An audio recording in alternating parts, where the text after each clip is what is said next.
Hello there, and welcome to our channel, where curiosity drifts as gently as the tide and science becomes something you can almost fall asleep to. Tonight, we'll wander somewhere quiet, somewhere blue and endless, somewhere that keeps its secrets very well. Beneath the rolling skin of the oceans, there are places we've barely seen, shelves of rock and sand, or perhaps the traces of something old still rest older than the pyramids, older than writing, maybe even older than the idea that civilization had a beginning at all. It's a thought both vast and oddly soothing that the world might have lived many lives before ours. Before we sink too deep into that mystery, take a moment to notice where you are. Maybe you can hear a bit of night outside, or the hum of a quiet room, or just your own breathing. All of those sounds are part of your own present moment, the one you happen to be living in while we talk about things long gone. And while we travel through time and tide tonight, I'd love to know, where are you listening from? Are you near the coast, somewhere you can smell salt on the air? Or maybe you're far inland, where the idea of the ocean feels like a dream. Either way, this story belongs to you too. Because wherever you stand, you're standing on what used to be the sea. If you find this gentle unraveling of questions relaxing, if it helps your mind wander toward calm curiosity, it would mean the world if you'd like this video or subscribe. It helps this little corner of quiet reach others who might need a slow, thoughtful voice to fall asleep to. Now, if you're ready, let's begin to drift a little deeper, not all at once, but the way a thought sinks slowly until it touches something hidden and ancient. The ocean covers more than 70% of our planet, but we've mapped only a fraction of its floor with any real precision. Most of it remains as unknown to us as distant planets. A terrain of mountains, valleys, plains, and ridges hidden beneath kilometers of water. Every year, new shapes appear on sonar maps: canyons, plateaus, collapsed volcanoes. Some look strangely deliberate. Some, if you squint just right, could almost be mistaken for the remnants of walls, terraces, or paths. Most of them aren't, of course. Nature has a habit of sculpting beauty that feels human. But once in a while, a pattern seems to whisper something different, something that feels intentional, as though a story is murmuring beneath the silt. To wonder whether a civilization might have come before ours isn't new. Humans have been asking that for as long as we've told stories. Legends of lost continents, sunken kingdoms, and forgotten cities run through nearly every culture. Atlantis is only the best-known example because Plato wrote about it. But there are others: Mu, Lemuria, Kumari, Kandam, the land of the drowned gods in the myths of the Pacific Northwest. All of them share a strange common thread: the idea that something once existed, flourished, and then vanished under rising seas. It's tempting to dismiss that as coincidence or imagination. But every myth begins somewhere, sometimes in memory, sometimes in metaphor, sometimes in something half-remembered that the earth itself decided to hide. The story we're exploring tonight begins about 12,000 years ago, at the end of the last ice age. At that time, much of the planet's water was still locked in glaciers, and sea levels were more than 100 meters lower than today. The coastlines of that world looked completely different. Continents were larger, islands were connected. Vast plains now underwater stretched far beyond what we now call the shore. People lived there. Not a myth, not a theory. Archaeology tells us they did. Hunters, gatherers, early settlers followed rivers and coastlines because that's where food and mild weather gathered. And then, gradually, the ice began to melt. It didn't happen in a single dramatic rush, but in pulses, slow, steady rises interrupted by sudden bursts, events so powerful they redrew maps. Floods swallowed valleys and forests. Shorelines retreated by kilometers in a single human lifetime. Whole landscapes where people had built homes and fires and stories disappeared. For those who lived through it, the experience must have felt like the end of the world. Perhaps it was. When we talk about the first civilizations, We usually start with Sumer, Egypt, the Indus Valley, China cultures that emerged around 5,000 to 6,000 years ago, when the seas had already stabilized. But that's because those are the ones we can see. Their ruins are above water. Their artifacts have survived. The question we rarely ask is simple. What if others came before them, during the long melt, on those now ground shells of land? If humanity had already built something complex along those ancient coasts, how much would we have left to find today? That's the quiet puzzle at the heart of tonight's journey. Because the ocean is not kind to memory. Wood dissolves, stone erodes, metal corrodes, even mountains crumble over millennia. The sea reclaims everything, polishing it down to anonymity. If an early civilization had once flourished there, one with villages, temples, maybe even simple trade, it wouldn't take long for the evidence to vanish under sediment. Not gone completely, perhaps, but hidden so deeply we'd need machines to find it.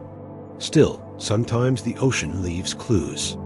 Off the coast of India near Dwarka, divers have found submerged structures arranged in geometric patterns that some think could be remnants of ancient cities.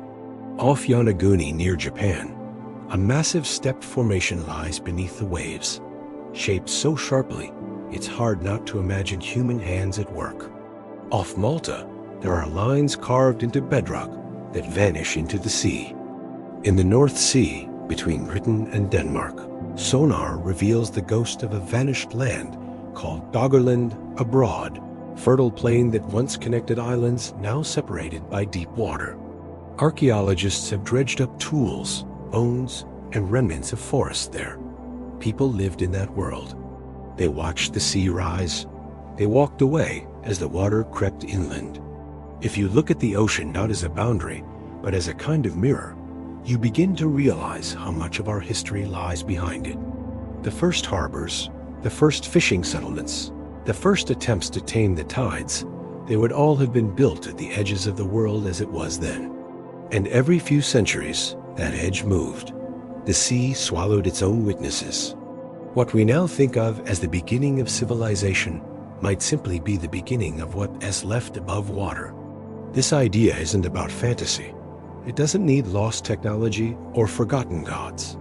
It only needs time enough for the sea to rise, for memory to erode, for stories to turn into myths. Because humanity has been around far longer than our written history suggests. Homo sapiens, as we are now, have existed for at least 300,000 years. Until recently, we could only guess.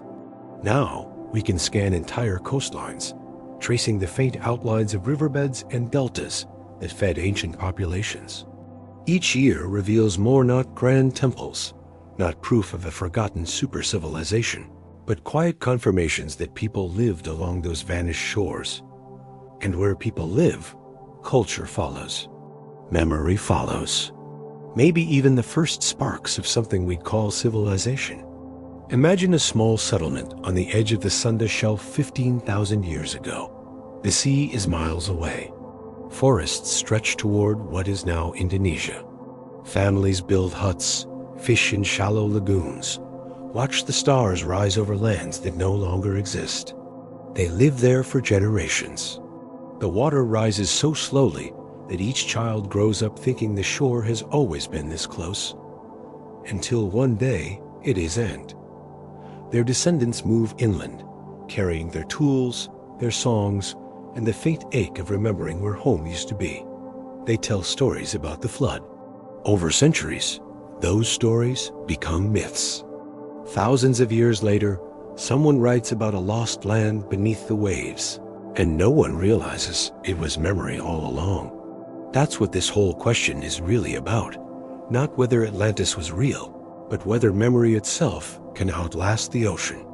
Whether traces of our species' earlier chapters might still linger somewhere out there, waiting for a curious diver or a quiet sonar ping to notice. The ocean doesn't advertise its secrets. It guards them with silence and salt and darkness. But sometimes, on a calm day when the water is clear and the sun reaches down through layers of blue, you can almost believe it's whispering back. So we keep listening. Each expedition, each new scan, each artifact pulled from a fishing net adds one more piece to a puzzle we may never finish. Maybe we don't need to. Maybe the mystery itself is part of what keeps us looking, part of what keeps our curiosity alive. The ocean holds not just the remains of possible civilizations, but the reflection of our own desire to find them, to connect with something older, something that proves we've always been reaching beyond the horizon. And as we drift onward, there's something deeper to consider. The ocean's memory isn't just geological, it's biological too. Currents circulate for centuries, carrying microscopic traces of everything that's ever touched the sea. Every river that empties into it brings silt from mountains, soil from forests, pollen from flowers, ash from fires. Even if no ruins survive, the ocean may still remember them in its chemistry, in the sediments that rest quietly mile after mile. When we study those layers, we're reading the diary of the planet itself, written in plankton, minerals, and time. It's easy to forget coastlines are still changing, ice still melting, seas still rising. 10,000 years from now, much of what we build today might lie beneath the waves as well. Future beings, whoever or whatever they are, might wonder the same thing about us, whether we ever existed, and if so, why so little remained. The idea loops endlessly, like a tide that comes and goes, but never really ends. As we move deeper into this story, it becomes less about proving or disproving and more about perspective. The ocean, after all, doesn't care for our definitions of civilization. It doesn't distinguish between stone tools and skyscrapers, between myths and data. It just moves, erases, renews. And maybe somewhere under that steady rhythm, there are still traces of the first human dreams, built close enough to the sea to be swallowed when the world changed its shape. The thought lingers like the echo of a wave retreating across sand. And as we drift onward toward how the planet forgets and remembers, we can almost hear that soft, ceaseless whisper beneath the waves, reminding us that the story isn't over. It's only sinking into its next layer, waiting quietly for light to find it again. The planet that forgets slowly does not forget in anger or haste.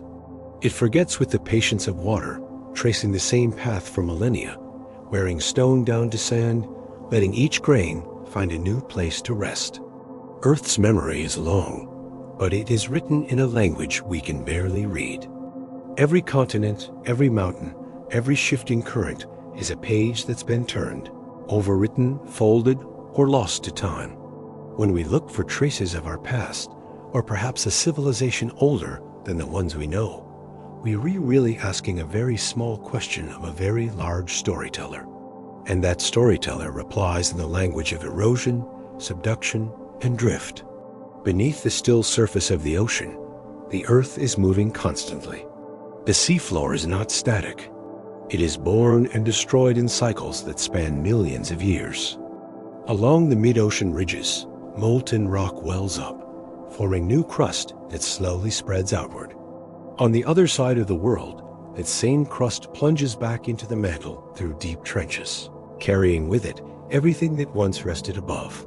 Fossils, sediments, perhaps even the remains of some forgotten human effort, all drawn down into heat and pressure beyond recognition. The ocean floor we see today is young by geological standards. Most of it is less than 200 million years old, a blink in Earth's long chronology. Compare that to the continents, which have persisted for billions of years, and you start to understand how thoroughly the planet renews itself.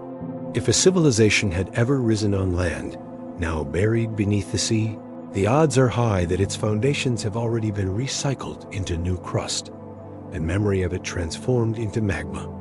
And yet, even in its amnesia, the Earth keeps hints. The sea floor, like an old canvas, bears faint brush strokes of its history.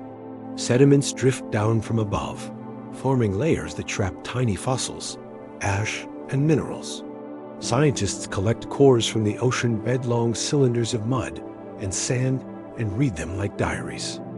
Within those layers lie stories of ancient climates, volcanic eruptions, and even the rise and fall of sea levels.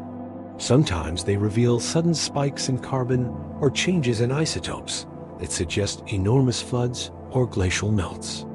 Each of those events could have redrawn coastlines and drowned whole ecosystems, including any people who might have lived there. If you could hold a single grain of sand from the bottom of the sea and know its history, you'd see continents shifting above it, rivers forming and vanishing, mountains eroding into dust. You'd see generations of creatures evolve and disappear. And somewhere, perhaps, you'd see the faint shadow of human movement, footprints pressed into what was once a shoreline, now hundreds of meters underwater. The sand doesn't tell you names or dates. It only tells you that something once was. The reason our planet forgets is not cruelty, but motion. Everything here is restless. The crust floats on molten rock like cracked ice on a slow river. Winds scrape mountains down grain by grain. Rain fills the cracks and freezes and widens them. Rivers carve valleys and deliver their sediments to the sea, where currents sort and spread them into patterns that seem random but are anything but. Over thousands of years, those patterns bury everything built by hands. In a few million more, tectonic drift will raise those sediments into mountains again, where they will erode once more. It's an endless cycle of remembering and erasing. If Earth had a face, it would never look the same twice. 10,000 years is enough for an entire coastline to shift. 100,000 can birth a desert or a glacier. 1,000,000 can close an ocean. Civilizations, with all their stone and ambition, exist for moments within that scale. We call ancient what is barely visible to geology. The pyramids are 5,000 years old. The Grand Canyon took 6 million to carve. The ocean has reshaped the continents many times over since. So when we wonder whether an early civilization could have existed and been lost beneath the waves, it's less a question of possibility and more a matter of how easily the Earth might have turned the page on them. The process is subtle but relentless. When sea levels rise, salt water seeps into soil and weakens stone. Waves erode foundations. Storms pull structures apart. And tides deposit silt that hardens over time into rock. Coral grows over ruins, turning walls into reefs. Sand fills courtyards. Fish move in. Within a few centuries, a city becomes indistinguishable from the landscape. Within a few thousand years, it becomes the landscape. We've seen it happen in slow motion along modern coasts, places abandoned for only decades already being reclaimed by dunes and mangroves. Give it enough time, and the line between nature and memory blurs completely. This is why the ocean is both the best and worst place to hide a civilization. Water preserves in some ways. It can seal objects in layers of mud, protects shipwrecks from oxygen, but it also grinds everything soft. Currents act like hands, endlessly polishing surfaces. Coral, algae, and bacteria colonize everything. Over millennia, even granite yields. What remains after that isn't ruin. It's geology. The evidence of life merges into the planet's structure until it's no longer clear whether what you were looking at was ever alive at all. Scientists sometimes refer to Earth's crust as a palimpsest, a reused parchment that has been written on and scraped clean countless times. You can still see traces of the older writing beneath the new, but never the full text. When geologists read the rocks, they're reading fragments of a billion-year array of stories. In that sense, the Earth hasn't truly forgotten. It's just that its memory is written in layers, and most of the earlier ones are sealed away. The challenge of finding any trace of an early civilization beneath the sea lies in the speed of change compared to our brief history. The end of the last ice age was recent enough that some ancient coastlines remain preserved beneath sediment. Doggerland, for instance, lies beneath relatively shallow water, and its features rivers, hills, peat bogs can still be mapped with sonar. If there were settlements there, they might be buried but not destroyed. The same goes for the Sunda Shelf, the Persian Gulf Basin, and parts of the Caribbean. These were vast habitable plains when the seas were lower. The geological clock hasn't yet erased them entirely. But go further back 50,000 years, 100, and the story becomes harder to read. The ocean's handwriting becomes illegible. What makes this even more fascinating is that Earth's forgetfulness isn't uniform. Some regions preserve history with remarkable clarity. Dry deserts, frozen tundra, deep caves all act as natural archives. But the ocean is an editor. It doesn't simply bury. It revises. It pulls apart and reassembles, mixing materials from different ages. An artifact found on the seabed might have traveled miles from where it began, carried by currents that never stop moving.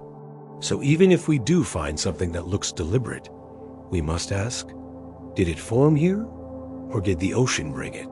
Was it built or merely shaped? In the last few decades, researchers have begun to use technologies once reserved for planetary exploration to study Earth's own depths. Multi-beam sonar creates detailed maps of the seafloor.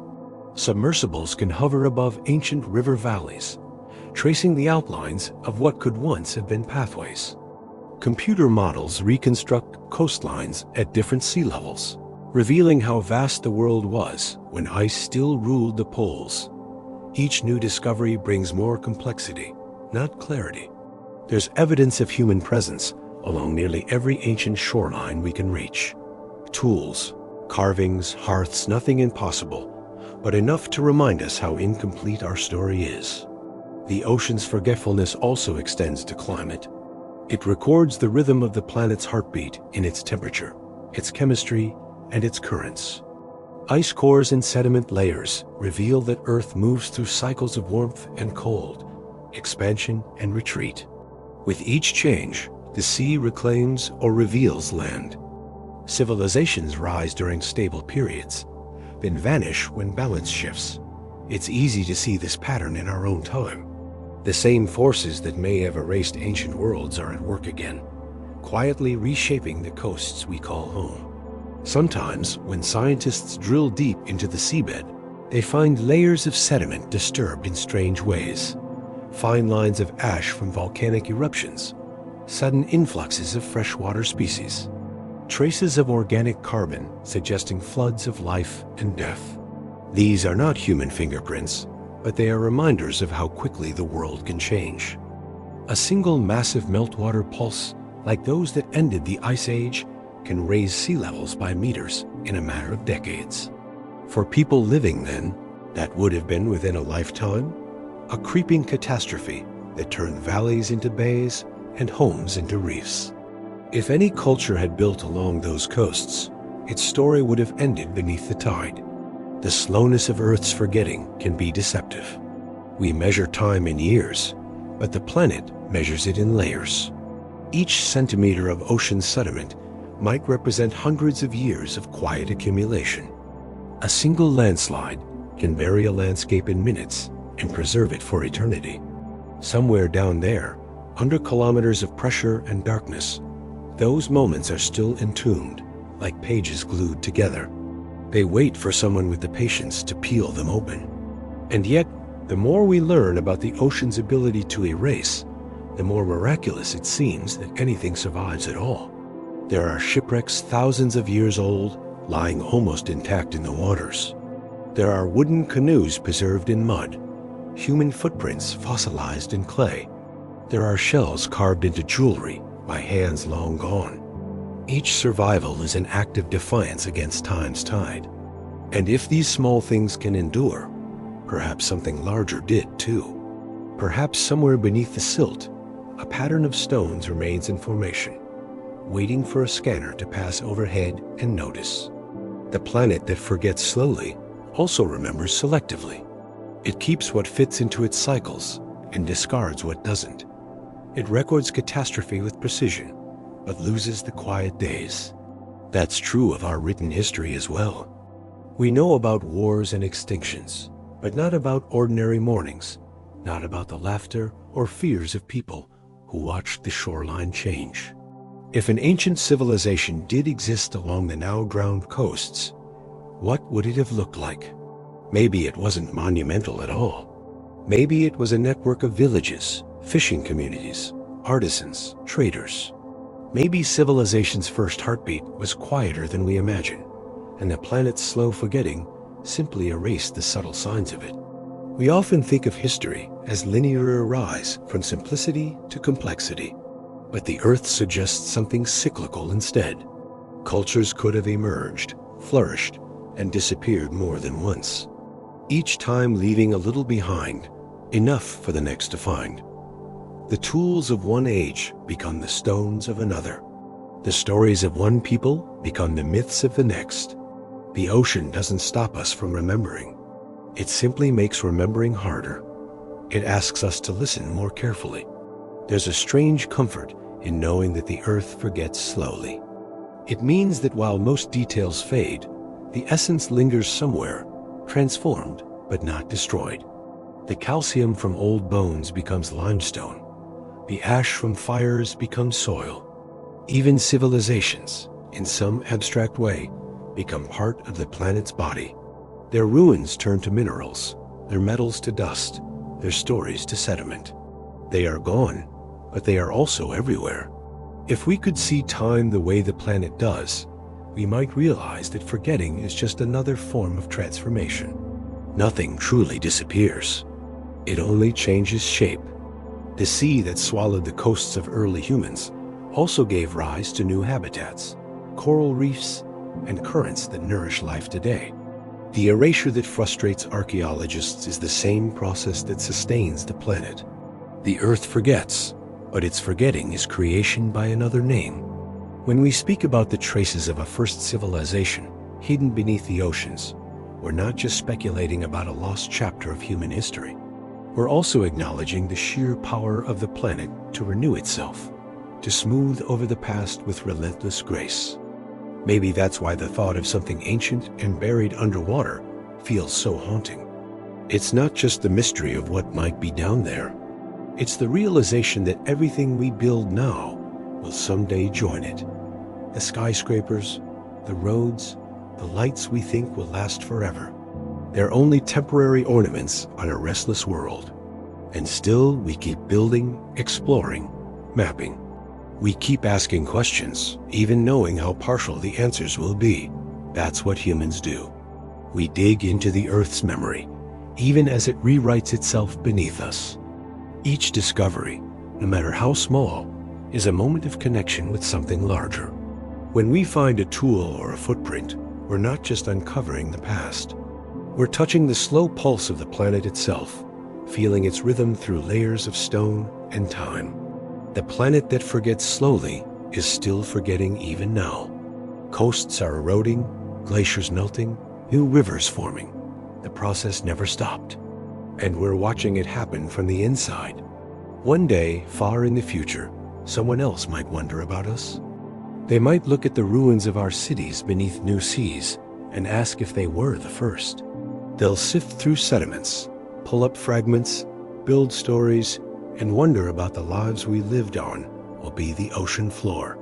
And the Earth, patient as always, will keep its own counsel, neither confirming nor denying, only moving, only changing, only turning its endless pages beneath the waves.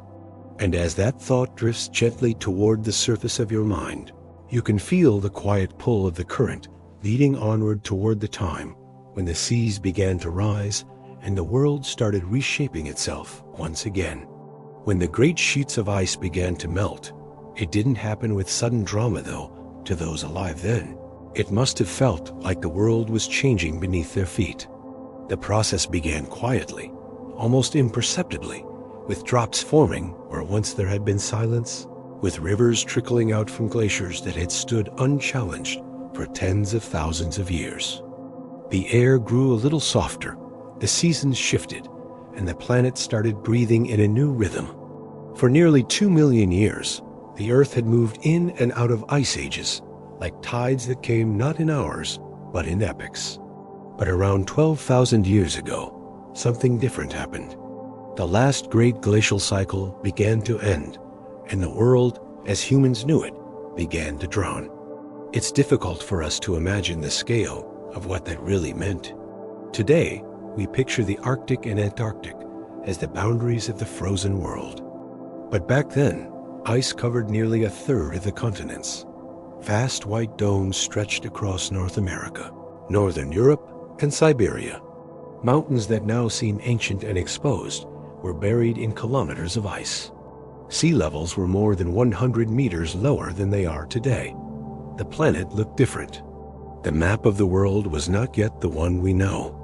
Where we now have shallow seas, there were grasslands and forests. The British Isles were part of the European mainland. Asia was joined to North America by a vast land bridge. The coastlines of India, Australia, and Southeast Asia extended far beyond their current reach. It was a connected world, open, cold, but full of life. When the climate began to shift, it did so for reasons both cosmic and local. The tilt of the Earth, the wobble of its orbit, subtle changes in the way sunlight touched the planet, all combined to tip the balance. Temperatures rose slowly but steadily. Glaciers started to retreat, exposing ground that hadn't seen daylight for millennia. Those rivers of meltwater carried enormous amounts of sediment into valleys, forming new lakes and deltas. The planet's albedo, its ability to reflect sunlight, began to drop as white ice gave way to darker rock and soil, absorbing more heat. The feedback loop was simple. The warmer it got, the faster it warmed. At first, the melting was gradual, spanning centuries. Sea levels crept upward by a few millimeters each year, small enough that any one generation might not have noticed. But then came the meltwater pulses, catastrophic surges that released unimaginable volumes of water into the oceans in a matter of decades. The most famous, known as Meltwater Pulse 1A, happened around 14,600 years ago. In that brief window of time, sea levels are thought to have risen by as much as 20 meters. To coastal dwellers of that age, the transformation would have been impossible to ignore. Valleys became inlets, hills became islands. What had once been distant waves lapping faintly against the horizon were now climbing the edges of forests. Imagine living at that time. You might have grown up in a world where the sea was far away, a shimmering boundary beyond fields and hills. You might have built homes near rivers that fed into that distant ocean. Over your lifetime, you'd begin to notice things changing. The tides reached a little farther inland each season. The fish that once lived in estuaries began to appear closer to your door. And one day, the marsh where your ancestors buried their dead would be gone, replaced by brackish water. There wouldn't have been words for climate change, then no concept of a geological epoch. Only the visceral feeling that the world was moving beneath you and that you could do nothing to stop it. Human groups adapted as best they could. They followed the retreating coasts, resettling further inland or higher up the slopes. Archaeologists have found evidence of continuous migration patterns that match the rising seas, footprints of people keeping pace with a drowning world. The tools they left behind, the flints, the carvings, the hearths speak of resilience rather than despair. They didn't know it, but they were witnessing the birth of the world as we now know it. The oceans, of course, were not passive in this transformation. As meltwater poured in, they changed character. Currents shifted, temperatures fluctuated, salinity patterns broke down. The thermaline circulation, the great conveyor belt that moves heat around the globe, slowed and sometimes stalled, plunging regions back into cold even as the planet warmed. The Younger Dryas period, a 1,000-year return to near-glacial conditions, may have been triggered by this disruption. To those living then, it must have seemed like the climate itself was fickle generous one century and cruel the next. But the water kept rising. By about 7,000 years ago, the process had mostly stabilized. The last major ice sheets had melted. The great deltas had formed, and the modern shorelines had emerged. Yet in that span of a few thousand years, more than 10 million square km of habitable land vanished beneath the sea. To put that into perspective, it's an area larger than the United States and Europe combined. Every culture of that time, from the hunter-gatherers of Europe to the coastal foragers of Asia, experienced loss on a scale beyond comprehension. This wasn't the sudden catastrophe of myth, no single night of storms swallowing empires. It was slower, more intimate. It was parents teaching children the new line of the shore year after year until the old one was forgotten. It was villages moving stone by stone to higher ground. It was the fading of paths, the drowning of forests, the quiet realization that the sea was claiming the past. In time, what remained were stories tales of floods, of gods angry with humankind, of cities that fell beneath the waves. Myths born not from fantasy, but from memory. And if we trace those myths, we find a remarkable consistency. Cultures separated by continents speak of great floods, of lands swallowed, of survivors rebuilding on higher ground. The Sumerians had their flood long before the biblical one. The Greeks had theirs with Deucalion and Pyrrha repopulating the world. In India, there was Manu, warned by a fish to build a boat. The Chinese told of the flood penned by Yu the Great. Even in the Americas, indigenous legends speak of rising waters chasing people up mountains. For centuries, scholars assumed these were allegories, spiritual metaphors for renewal or moral cleansing. But viewed through the lens of geology, they could just as easily be cultural memories of the sea's invasion. If that's true, then the end of the Ice Age wasn't just a climatic event. It was a defining moment for our species, shaping myths, migrations, and perhaps even civilization itself. When lands drowned, people gathered in smaller, denser populations on higher ground. Those forced together by shrinking land may have shared knowledge, traded skills, or organized in ways that laid the groundwork for complex societies.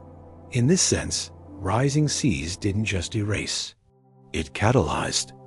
What we call the dawn of civilization might have been the afterglow of a planetary flood. The archaeological record supports this in small but compelling ways. Around the same time that the seas stabilized, we see the sudden emergence of monumental architecture. Göbekli Tepe in Anatolia, Jericho in the Levant, the early cities of Mesopotamia. These appeared almost simultaneously across regions far apart, as if humanity everywhere had reached the same threshold of readiness. It's as though the trauma of displacement, the centuries of adaptation, culminated in a collective leap forward. People who had spent generations watching the world change beneath them decided to make something that would last. But what if others had done the same long before, when the seas were lower, only to have their efforts swallowed? It's not an extravagant idea. Even simple societies, capable of building with stone or earth, could have left lasting structures on the coastlines of the late glacial world. Over 10,000 years, those coastlines sank beneath water and sediment. Whatever they built would now lie out of reach, perhaps under layers of silt thicker than skyscrapers. This is where science meets imagination. In a space that's both cautious and inviting, we know the physics of sea level rise. We can calculate the rate of melt. We can model where the old shores would have been. But we can't yet say who lived there, or what they built, or whether their descendants carried fragments of that lost world inland when the water came. We can only look at what's left: submerged landscapes, isolated artifacts, and the stories that seem to echo across millennia. The rising seas didn't just take land. They reshaped the very character of the ocean itself. As glaciers melted, fresh water diluted the salt, altering the density and chemistry of entire basins. Nutrients from eroding land poured in, fueling vast blooms of plankton. Marine life adapted rapidly. New coastlines meant new habitats. Coral reefs migrated upward, chasing the light as sea levels climbed. In some places, reefs now rest atop ancient forests. The ocean layered one ecosystem upon another, stacking time like sediment. Beneath those reefs and sediments may lie what remains of the first human experiments with permanence. Villages built near rich fishing grounds, trading posts along shallow bays, gathering sites where rivers met the sea. Most of them would have been small, made of wood, bone, and clay. They would not have been civilizations in the grand sense, but they might have been the roots from which civilization eventually grew. Their disappearance doesn't mean they never existed. It only means the sea was faster at rewriting history than we were at recording it. One of the most haunting aspects of this story is its quietness. There was no single day when people everywhere realized that the Ice Age had ended. It was a slow surrender. A conversation between water and land that lasted thousands of years. And yet, the consequences were total. The world's shape changed. The air warmed. The patterns of wind, rain, and temperature that define our modern climate settled into place. The Earth we know, the one with stable seasons, familiar coastlines, and predictable weather, was born from that transformation. Everything we call history happened after the seas rose. We often think of water as the giver of life, but in this story, it also becomes the keeper of secrets. Every meter of sea level rise covered territory where humans once stood. Beneath the Mediterranean, the Black Sea, the Persian Gulf, the North Sea, and the coasts of Southeast Asia lie the bones of a world that ended before history began. Some of those places may hold artifacts, but most hold only silence. The materials of that age wood, fiber, bone rarely survive. What remains are impressions. The curve of a riverbed, the faint line of a terrace, the ghost of a hearth under layers of silt. When scientists map these underwater landscapes, they're not just reconstructing geography. They're tracing human experience. Each ancient valley once echoed with voices, with laughter, with the sound of animals and fire. Now those valleys are filled with fish and the hum of currents. It's a shift that's hard to comprehend, yet it happened everywhere. Every continent bears that same invisible border between the remembered and the lost. In a way, the end of the Ice Age represents both the greatest erasure and the greatest renewal in human history. The ocean took what it wanted, but it gave us the world we know in return. The rivers we depend on, the climates that nourish crops, the coasts where we build our cities, all of them were shaped by that melting. If the first civilizations did exist before that time, they were erased so thoroughly that only the reflection remains, faint and distorted in the myths that survived. Still, the evidence of change itself is clear. Coral reefs growing atop ancient dunes, marine sediments covering freshwater shells, entire forests preserved beneath saltwater mud. These are the quiet signatures of the world's transition proof that the boundary between land and sea is never fixed. If we could drain the oceans, we'd see the continents as they were before the melt. A world of vast plains and shallow basins where people hunted, fished, and built. The lost landscapes would stretch far beyond today's coasts, reminders of how temporary all our maps really are. And so, the story of the rising seas isn't just about loss. It's about the persistence of life amid change. Humanity didn't end when the water came. It adapted. It moved. It learned. The ocean expanded, but so did our understanding of it. Perhaps that's what civilization really is, not the buildings or the tools, but the continuity of curiosity. The will to keep moving even when the familiar world disappears beneath the tide. The water is still rising today slowly, steadily, just as it did before. The ice melts again, and the seas creep inland, reclaiming what they once owned. It's the same rhythm, the same long breath of the planet, reminding us that stability is an illusion. What happened 12,000 years ago is happening again, only faster under our watchful eyes. And maybe one day someone else will look at our drowned cities and wonder who we were, how we lived, and whether we too left stories behind for the next world to find. And as that thought drifts into the background, the picture widens further. The drowned coastlines, the forgotten plains, the whispers of people who once called them home. The world's memory deepens with each layer of water, carrying us onward toward the lands that vanished first, and the clues they may still hold beneath the calm blue surface. The shorelines we lost are not gone in the way we think of things as gone. They are simply elsewhere now, folded beneath the surface, preserved in silence. Every coastline we know is a temporary outline drawn by the sea in its current mood.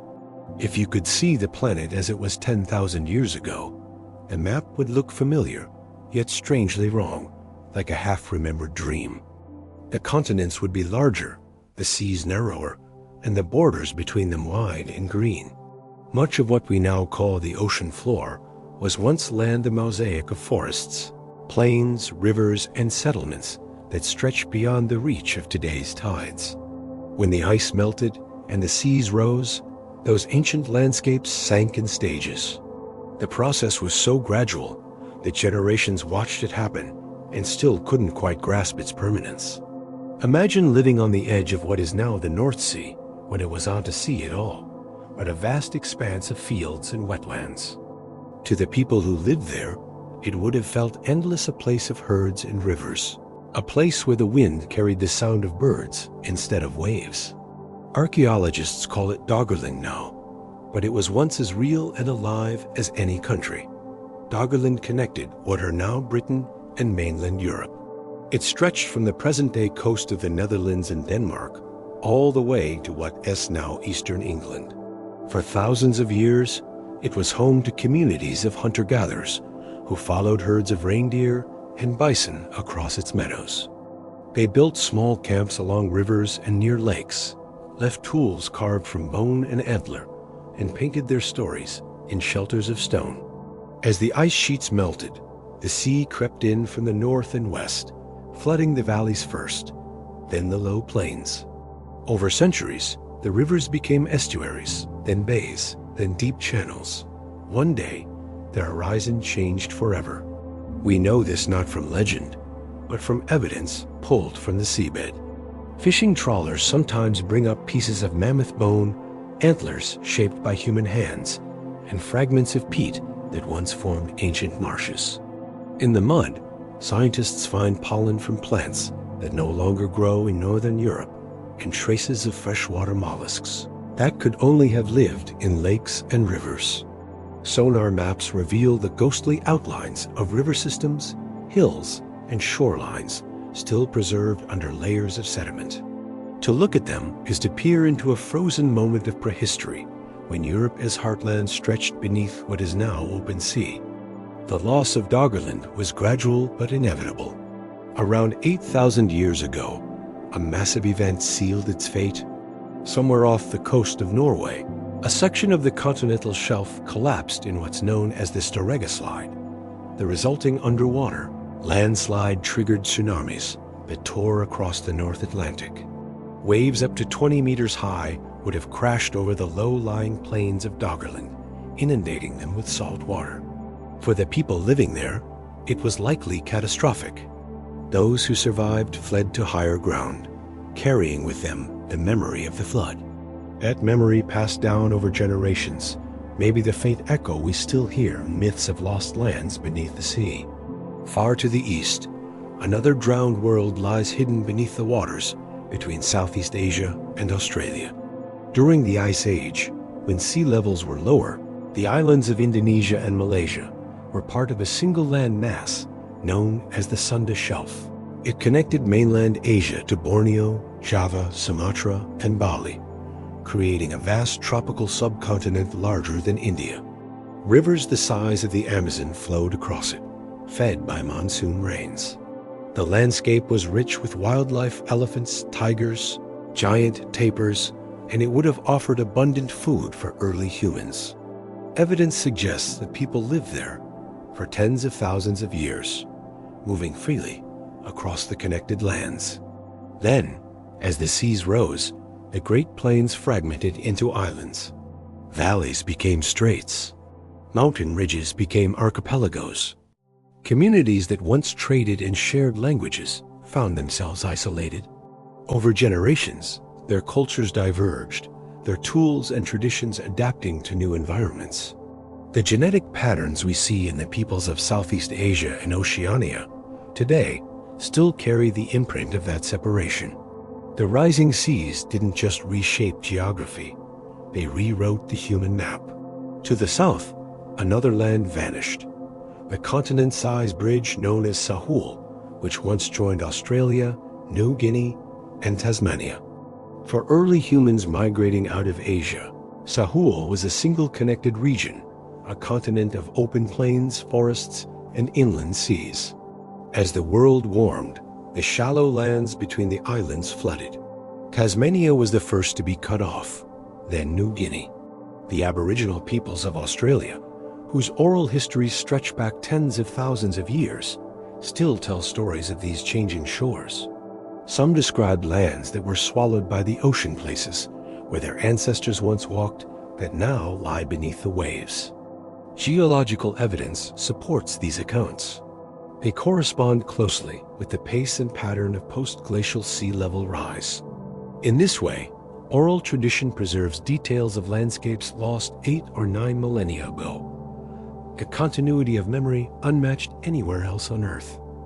Across the globe, similar patterns emerge.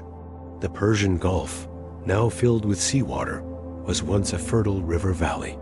For most of the last ice age, it held a vast basin fed by the Tigris, Euphrates, Karun, and Wadi Batin rivers. Archaeologists refer to it as the Gulf Oasis, a region that could have supported human populations long before the rise of Mesopotamian civilization.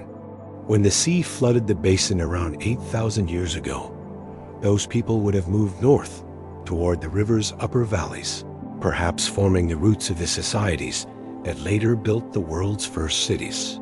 The cradle of civilization may quite literally have been cradled by a sea that rose to reclaim it. The Black Sea tells another version of the same story. Around 7,500 years ago, it was a freshwater lake cut off from the Mediterranean. Then, as global sea levels rose, salt water from the Mediterranean poured in through the Bosporus, raising the lake's surface dramatically and transforming it into the sea we know today. Sediment layers on the seabed mark this sudden transition. Freshwater shells below, marine shells above. Along the ancient shores of that lake, archaeologists have found evidence of Neolithic settlements that were abruptly abandoned around the same time. The flood was neither myth nor exaggeration. It was a geological event that changed the course of human settlement in southeastern Europe. Even the Caribbean and parts of the Americas hold their share of drowned landscapes. Along the coast of Florida and the Gulf of Mexico, underwater caves known as cenotes preserve the bones of humans and animals from a time when those caves were dry. The Bahamas, now small islands surrounded by deep blue, were once part of a vast plateau twice their current size. The pattern repeats again and again. Wherever the sea now laps, it has taken something older with it. The loss of these lands was not just a geological phenomenon, it was a psychological one. For early humans, the world's boundaries were shifting in ways that defied understanding. The Earth seemed alive, unpredictable, capable of swallowing forests and erasing landmarks. It's no wonder so many myths from this era speak of divine floods or gods of the sea. When the ocean rises into your home and devours your ancestors' graves, it doesn't feel like climate. It feels like judgment. But beneath those stories lies a human truth. We have always lived in dialogue with change, always negotiating with the forces that shape our world. In many ways, the shorelines we lost are the missing first chapters of human civilization. These were the places where early societies gathered, where trade began, where navigation was first learned. Coastlines as natural crossroads. They offer access to both land and sea, to fish and fertile soil, to travel and exchange. If early humans built anything approaching permanent settlements, the coast would have been the ideal place to do it, which means that when the seas rose, they didn't just erase homes. They erased the foundations of human community itself.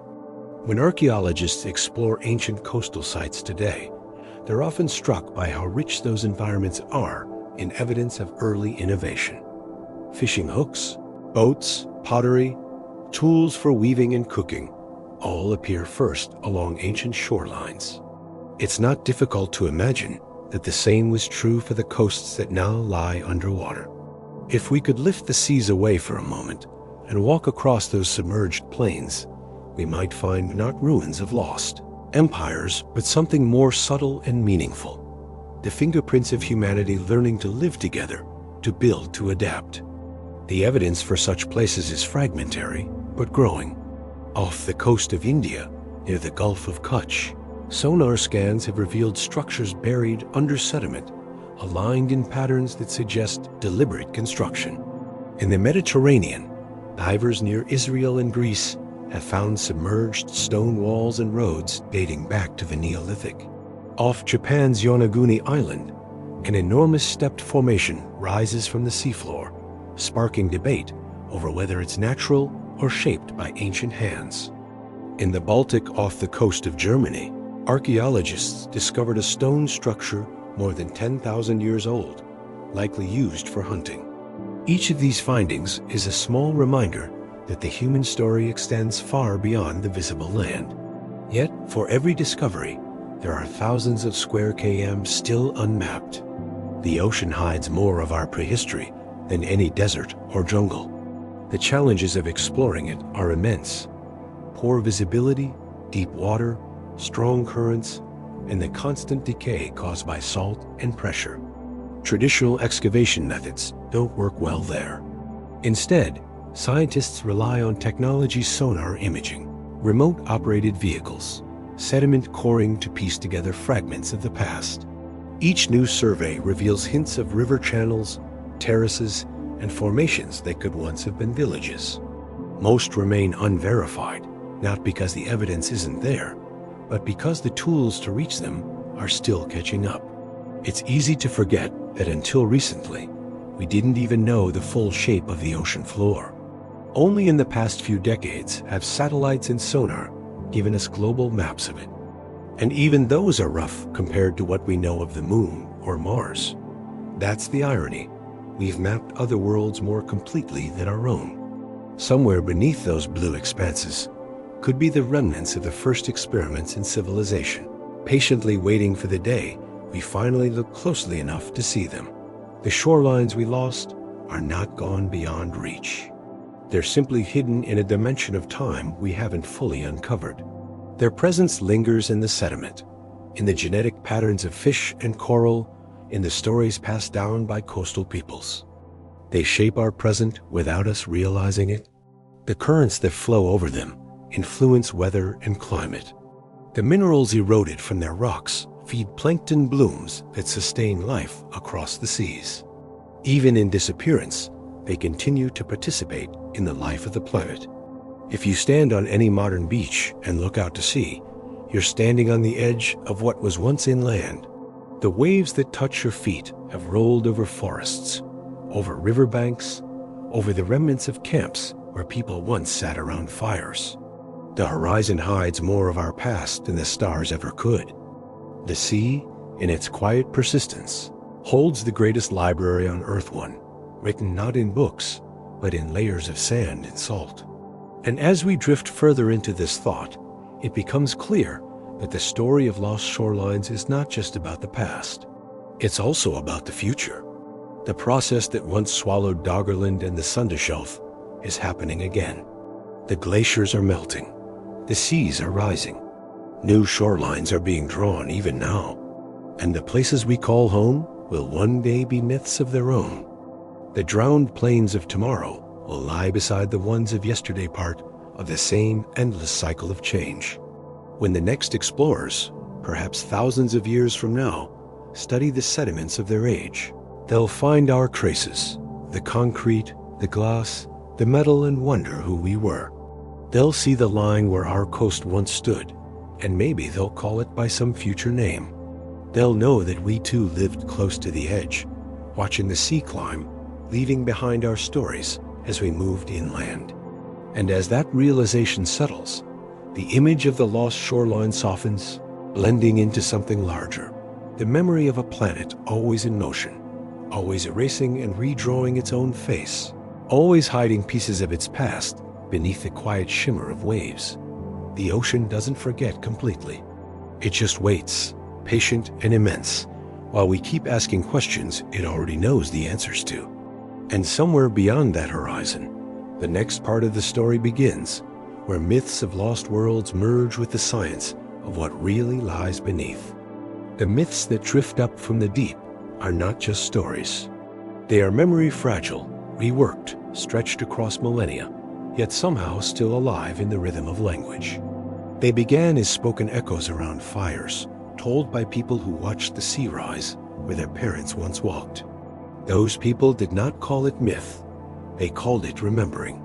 Somewhere along the long road of time, those memories turned into tales of gods and floods and lost lands. By the time we recorded them in writing, the evidence was already buried beneath the water. What remains now are fragments. Atlantis, Mu, Lemuria, and hundreds of lesser-known stories that cling to the edges of coastlines, each one carrying the faint scent of salt and sorrow. We tend to think of myths as separate from science, but they began as attempts to explain the same thing, the shape of the world. The difference is in method, not in spirit. Science measures, myth remembers. Both try to preserve what time erases. And when it comes to the memory of the sea, the oldest record might not be written in stone or sentiment, but in story. Across continents, people who never met told similar tales of floods that swallowed cities, of lands that fell into the ocean, of survivors who rebuilt on higher ground. These parallels are too consistent to ignore. They might not describe a single global event, but they point to something that felt global to those who lived through it, the rising of the waters at the end of the Ice Age.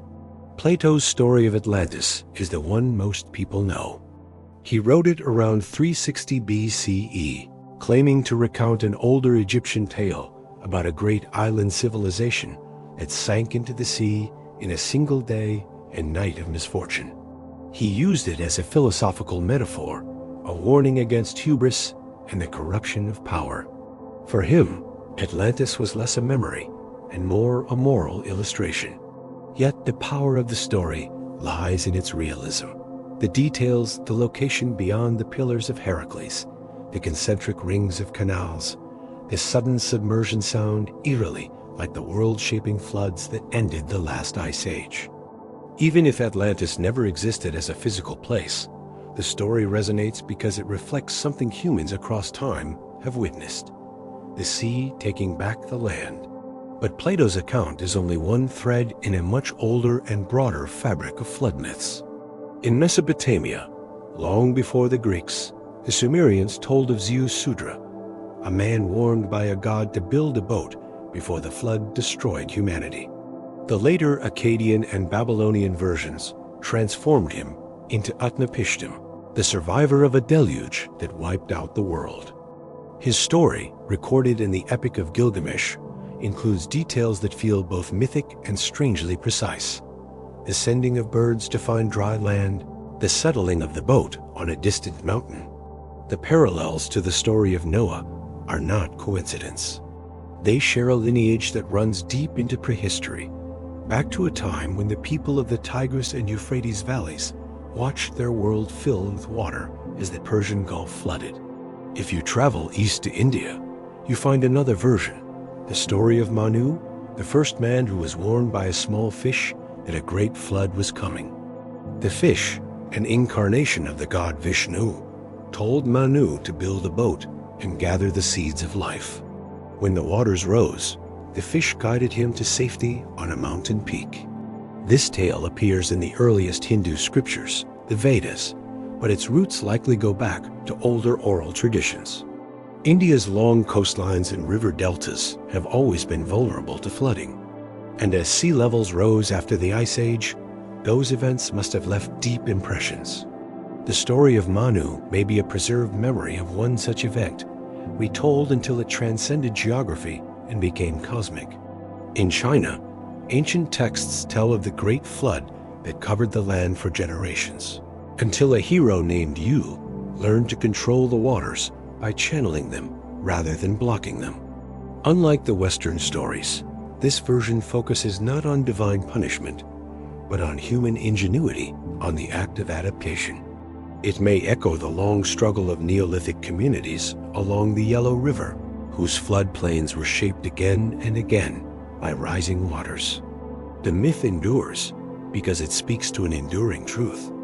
The water always returns, and survival depends on learning to move with it. Far across the world in the Americas, flood stories appear with the same persistence. The Hopi tell of previous worlds destroyed by water, with only a few chosen people saved in hollow reeds. The Maya described a time when the gods sent floods to cleanse creation of imperfect humans. The Ojibwe speak of a deluge that covered the earth with animals, helping to rebuild the land afterward. In the Andes, Incan legends recall a flood that wiped out early humans, leaving only 2 survivors on a mountain peak. Each story has its own cultural meaning, but the common thread remains. The earth once drowned, and people survived. Even in the islands of the Pacific, where the ocean is both home and threat, there are stories of lost lands. Polynesian oral histories tell of Hawaii, the ancestral homeland now beneath the sea. In the Indian Ocean, Tamil legends speak of Kumari Kandam, a great land south of India that sank beneath the waves. In Japan, Shinto texts describe how the goddess Izanagi stirred the ocean to create islands from chaos, a metaphor for emergence after submersion. These myths differ in tone and geography, yet they orbit the same ancient anxiety, that the sea gives life but also takes it. What's striking is how these stories often contain small, precise details that match what we now know from geology and archaeology. They describe not just generic floods, but specific changes. The sea rising gradually, coasts vanishing, islands appearing. They preserve the emotional truth of an event long after its physical traces vanished. For early humans, storytelling was the only form of recording available. A memory passed by voice could outlast stone if it kept being told. Over generations, the storytellers changed names, added gods, shifted moral meanings, but the shape of the event stayed. The flood myths we read today may be the fossilized remains of first-hand accounts preserved in culture instead of clay. For scientists studying human prehistory, these stories are more than folklore. They are data, albeit encoded in metaphor. Linguists and anthropologists have begun to compare them systematically, tracing their distribution and evolution. When mapped, flood myths cluster most densely along regions that experienced major post-glacial flooding: the North Sea, Southeast Asia, the Mediterranean, and the Pacific coasts. Oral traditions among Aboriginal Australians describe specific drowned landscapes, reefs, bays, and islands that align with geological reconstructions of ancient shorelines. In some cases, the correlation is so precise that scientists use the stories to guide their fieldwork. What once seemed pure legend is becoming a form of unwritten history. The idea that myth can preserve geological memory challenges our assumptions about time. We like to think written history is the limit of knowledge, but oral traditions can span far deeper. Some Aboriginal songlines' narrative pathways across the land may encode observations of sea level rise that happened more than 7,000 years ago. They speak of ancestors walking to islands that are now submerged, of coastlines that once extended far beyond their current reach. For a culture rooted in continuity, story is not fiction. It's a living map. In the Mediterranean, where cultures have traded and fought for thousands of years, flood legends overlap and merge. The Greek tale of Deucalion and Pyrrha mirrors the Near Eastern flood myths, but with local color. Zeus instead of Enlil, Mount Parnassus instead of Mount Nisir. Beneath that surface, though, lies a memory of real floods that reshaped the Aegean and Black Seas. When the Bosporus broke open and Mediterranean waters poured into the Black Sea basin, the transformation would have been dramatic enough to inspire generations of awe. To those living near its shores, it might indeed have seemed as if the gods had opened the gates of the sea. Atlantis, despite centuries of speculation, remains the most enduring symbol of these drowned memories. It has been relocated on maps by dreamers to nearly every part of the world, from the Azores to Antarctica, from the Caribbean to the Sahara. Each theory reveals less about the truth of Atlantis and more about our fascination with the idea of a lost origin. We want to believe that something great came before us, that civilization is older than its surviving ruins. But perhaps the real Atlantis is not a single city, but the sum of all the drowned lands of the late Ice Age, the Doggerlands and Sunda, shelves and Gulf oases that together formed a submerged world. When the sea rose, those worlds disappeared, and the collective memory of their loss condensed into one enduring story. There's something profoundly human in that condensation. We simplify the incomprehensible into a single image, a single name. Atlantis stands for every vanished shore, every forgotten village, every drowned field. It is both myth and metaphor for the fragility of progress. Plato used it to warn that arrogance leads to ruin. But the myth's deeper power lies in its melancholy, its recognition that nothing, no matter how advanced, can resist the patience of the sea. Modern archaeology, cautious as it must be, treats such stories as hints rather than evidence. But hints can be powerful. They can tell us where to look. In the case of the Black Sea flood, for instance, geologists William Ryan and Walter Pittman in the 1990s proposed that the sudden influx of Mediterranean water around 7,500 years ago could have inspired the flood myths of Mesopotamia and beyond. Their hypothesis remains debated, but it encouraged a generation of underwater research. Expeditions found ancient shorelines, river valleys, and even submerged settlements beneath the waves. The myth led the science, and science gave the myth a frame. This interplay between imagination and evidence is part of what makes the study of ancient floods so compelling. We stand at the intersection of two ways of knowing. One measured, one remembered. The scientific method demands proof, replication, and clarity. Myth operates on resonance. It survives because it feels true, not because it can be verified. Yet sometimes these two paths cross, and when they do, they illuminate each other. A core sample from the seabed, showing a sudden change in sediment, tells us that something massive happened. A story passed down for 5,000 years tells us what it felt like. Together, they complete the picture. There's another layer to these stories, one that speaks to how humans understand time itself. In flood myths, time collapses. The ancient and the recent merge. A single flood becomes every flood. The story of loss becomes a framework for identity. People tell these tales not only to explain the past, but to prepare for the future. They teach that change is inevitable, that water always returns, that survival depends on humility. That lesson, once born from the memory of the last great melt, remains as relevant now as it was then. If the sea does hide traces of the first civilizations, those traces might be simpler than we imagine. Villages, fishing grounds, places of ritual. But the stories of their loss have outlived the ruins themselves.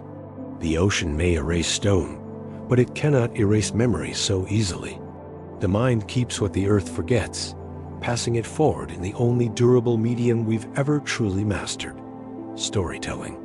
Each retelling adapts to its time, acquiring new meaning. But the core endures. The sea rose. The land vanished. People survived.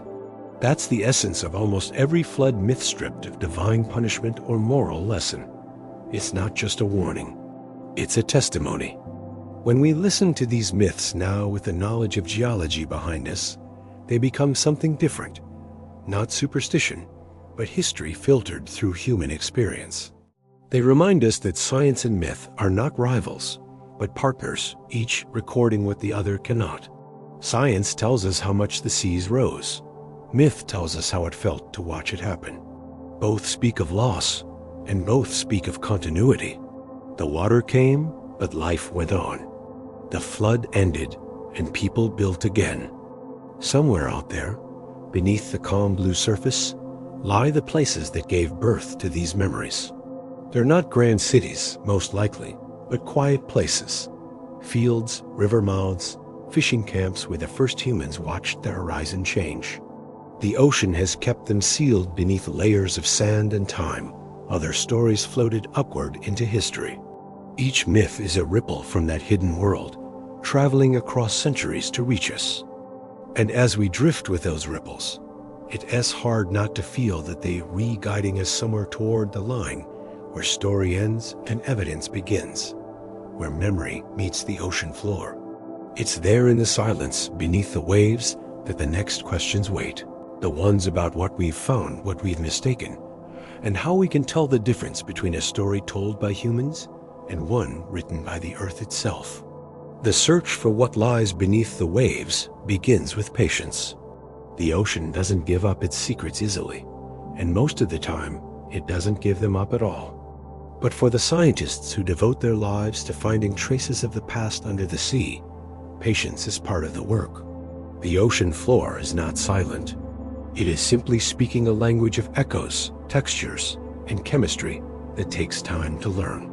When we talk about the science of submerged ruins, what we're really talking about is how we've begun to translate that language, one sonar ping and sediment sample at a time. The first thing to understand is that underwater archaeology is not a branch of land archaeology that just happens to be wetter. It's an entirely different environment with its own rules, limitations, and discoveries. On land, a site remains visible. Layers of soil can be brushed away with care, revealing structures in sequence. Underwater, everything is in motion. Sand shifts, currents rearrange artifacts. Corrosion changes surfaces beyond recognition. Even light behaves differently, scattering and dimming so that visibility can drop to a few meters. In this world, archaeologists don't dig, they listen. To map what they cannot see, they use sound. Sonar, short for sound navigation and ranging, works by sending acoustic pulses through water and measuring the echoes that return. Different materials reflect sound differently. Rock sends back a sharp signal. Mud gives a dull one. Metal sings briefly before fading.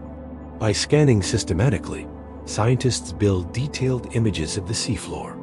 Multi-beam sonar, one of the most common tools, emits hundreds of narrow sound beams at once, creating wide swaths of data that can be stitched together into topographic maps. What emerges are shapes and contours, ridges, terraces, straight lines that might be natural formations or something else entirely. When something interesting appears, a regular pattern, a series of geometric lines, or an anomaly that doesn't fit the surrounding landscape, scientists deploy remotely operated vehicles, or ROVs. These machines, tethered to ships above, can descend hundreds or even thousands of meters, carrying cameras, lights, and manipulators. They glide slowly, scanning the seabed with steady precision, like cautious explorers tracing shadows. Some of the images they send back look mundane, just rocks and sediment. Others reveal something that makes even seasoned scientists pause. Rows of stones too evenly spaced, platforms carved at right angles, stairs like terraces that seem to belong to another time. Take, for example, the Yonaguni Monument off Japan's Ryukyu Islands.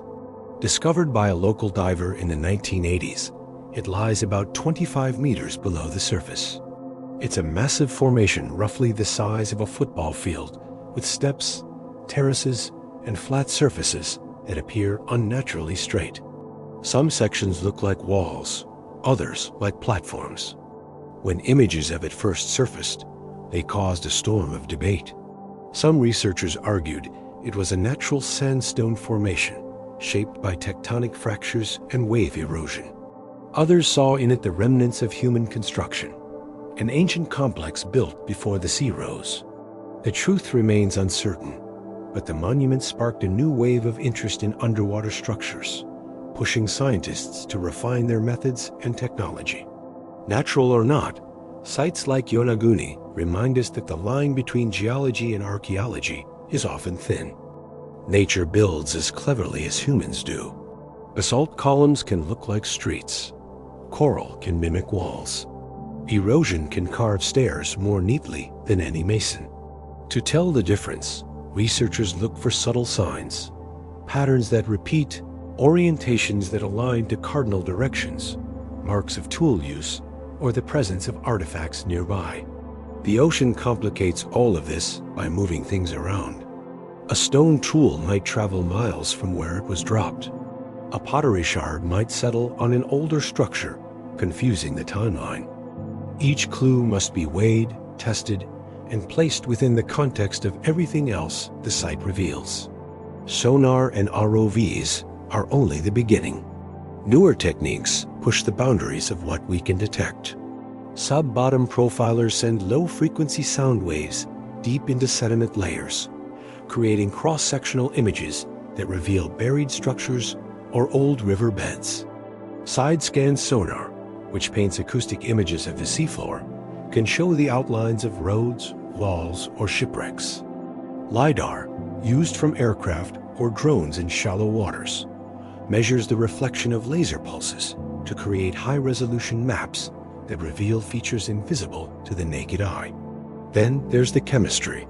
Sediment cores cylindrical samples extracted from the ocean floor act as time capsules.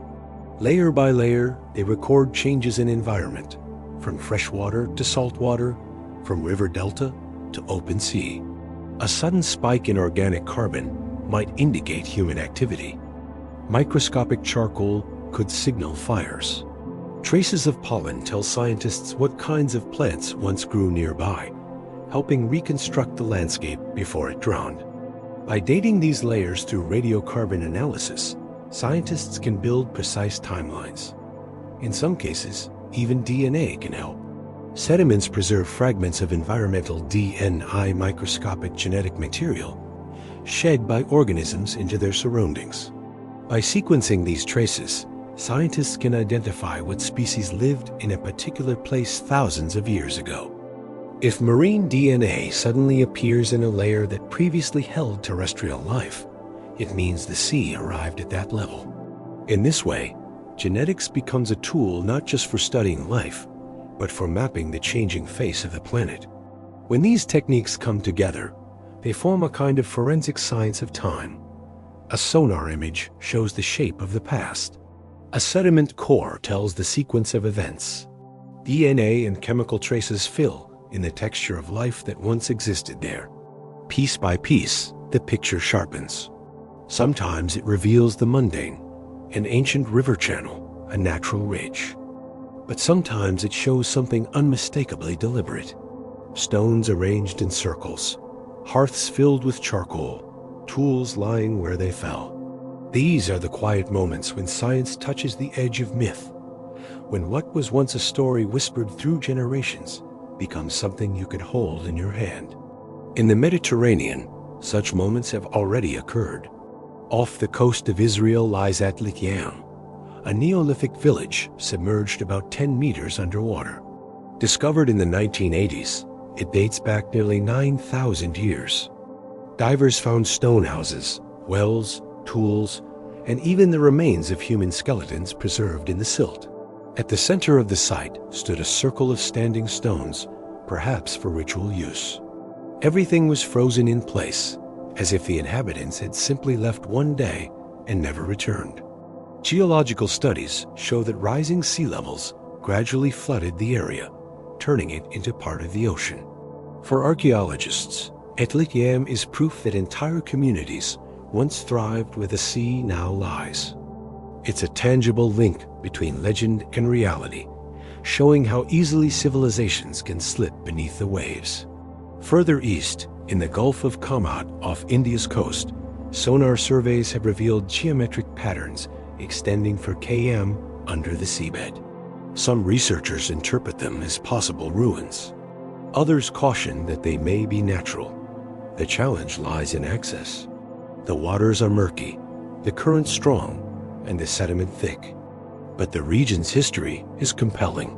The nearby Indus Valley civilization flourished along rivers that once extended far beyond their modern mouths, suggesting that earlier settlements may lie buried offshore. Each expedition returns with fragments, pottery shards, carved stones, pieces of wood carbon dated 10,000 years ago, but none yet conclusive. The search continues, steady and methodical, because the ocean's memory demands repetition before it yields answers. Off Malta, divers have documented underwater structures that resemble megalithic temples similar to those found on land. In Greece, near Pavlopetri, one of the oldest known submerged towns lies just a few meters below the surface. Pavlopetri dates back around 5,000 years and includes streets, courtyards, and tombs. Its preservation is remarkable, a combination of luck and geology. The seabed there is stable, and the sand covered the ruins gently, sealing them away. Sites like this demonstrate how thin the boundary is between land and sea, and how easily human history can slip from one to the other. The Mediterranean holds hundreds of similar sites, many still being catalogued. Ancient ports, shipyards, and harbors lie scattered along its coasts, reminders that humans have always built close to water. For every known site, countless others likely lie deeper, where the continental shelves drop away. Modern technology is finally making it possible to explore these depths systematically. Autonomous underwater vehicles equipped with AI-driven sensors can now scan vast areas autonomously, identifying anomalies with precision that would have been impossible a generation ago. What was once guesswork is becoming data. Yet, even as our tools grow more sophisticated, the interpretation remains an art as much as a science. The ocean doesn't preserve neatly.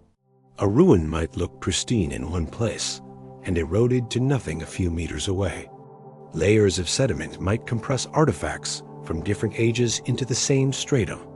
To understand such complexity, scientists collaborate across disciplines: geologists, oceanographers, archaeologists, chemists, and engineers, all working together to reconstruct not just what lies beneath, but how it got there. Sometimes the results are humbling. Sites once thought to be ancient cities turn out to be natural formations. Others, dismissed as random rock piles, reveal under careful analysis the telltale symmetry of human design. Science advances through correction as much as discovery. The ocean, in this sense, teaches humility. It reminds us that certainty is rare and that even the clearest image can be misleading, but it also rewards persistence. Each confirmed site expands the map of human history, pushing the timeline of settlement and culture a little further back. Each find proves that people lived closer to the changing sea than we once thought possible. Even small discoveries, a hearth, a fragment of tool, a wall foundation, add to a growing understanding that early humans were not merely nomads chasing food. They were builders, engineers, and observers who adapted to their environments with remarkable skill. The science of submerged ruins also forces us to rethink what we mean by civilization. We often define it by monumental architecture, pyramids, temples, palaces, but those are the survivors, not the beginnings. True civilization may have started in places that left no stone behind, where communities first settled long enough to develop memory, ritual, and continuity. If those places now lie underwater, then the ocean floor is not a graveyard, but an archive of civilization's infancy. To study it is to accept frustration. Most expeditions return with more questions than answers. Equipment malfunctions, weather changes, currents bury what was exposed just weeks earlier. Funding runs out before surveys can finish. But each challenge underscores the scale of the task. The seafloor covers more than 2/3 of the planet, and less than a fraction of 1% has been explored in archaeological detail. That vastness is both daunting and exhilarating. For every disappointment, there's the awareness that something extraordinary could still be waiting, hidden beneath a thin layer of sand a few cm deep. Sometimes discoveries happen by accident. A diver searching for shipwrecks stumbles upon ancient stone formations. A fishing trawler hauls up artifacts in its nets. A sonar scan meant for pipeline planning reveals the outline of a forgotten shoreline. Many of the most significant finds began this way, serendipity meeting curiosity. The ocean, though vast, occasionally rewards those who listen carefully. In recent years, even satellites have joined the search.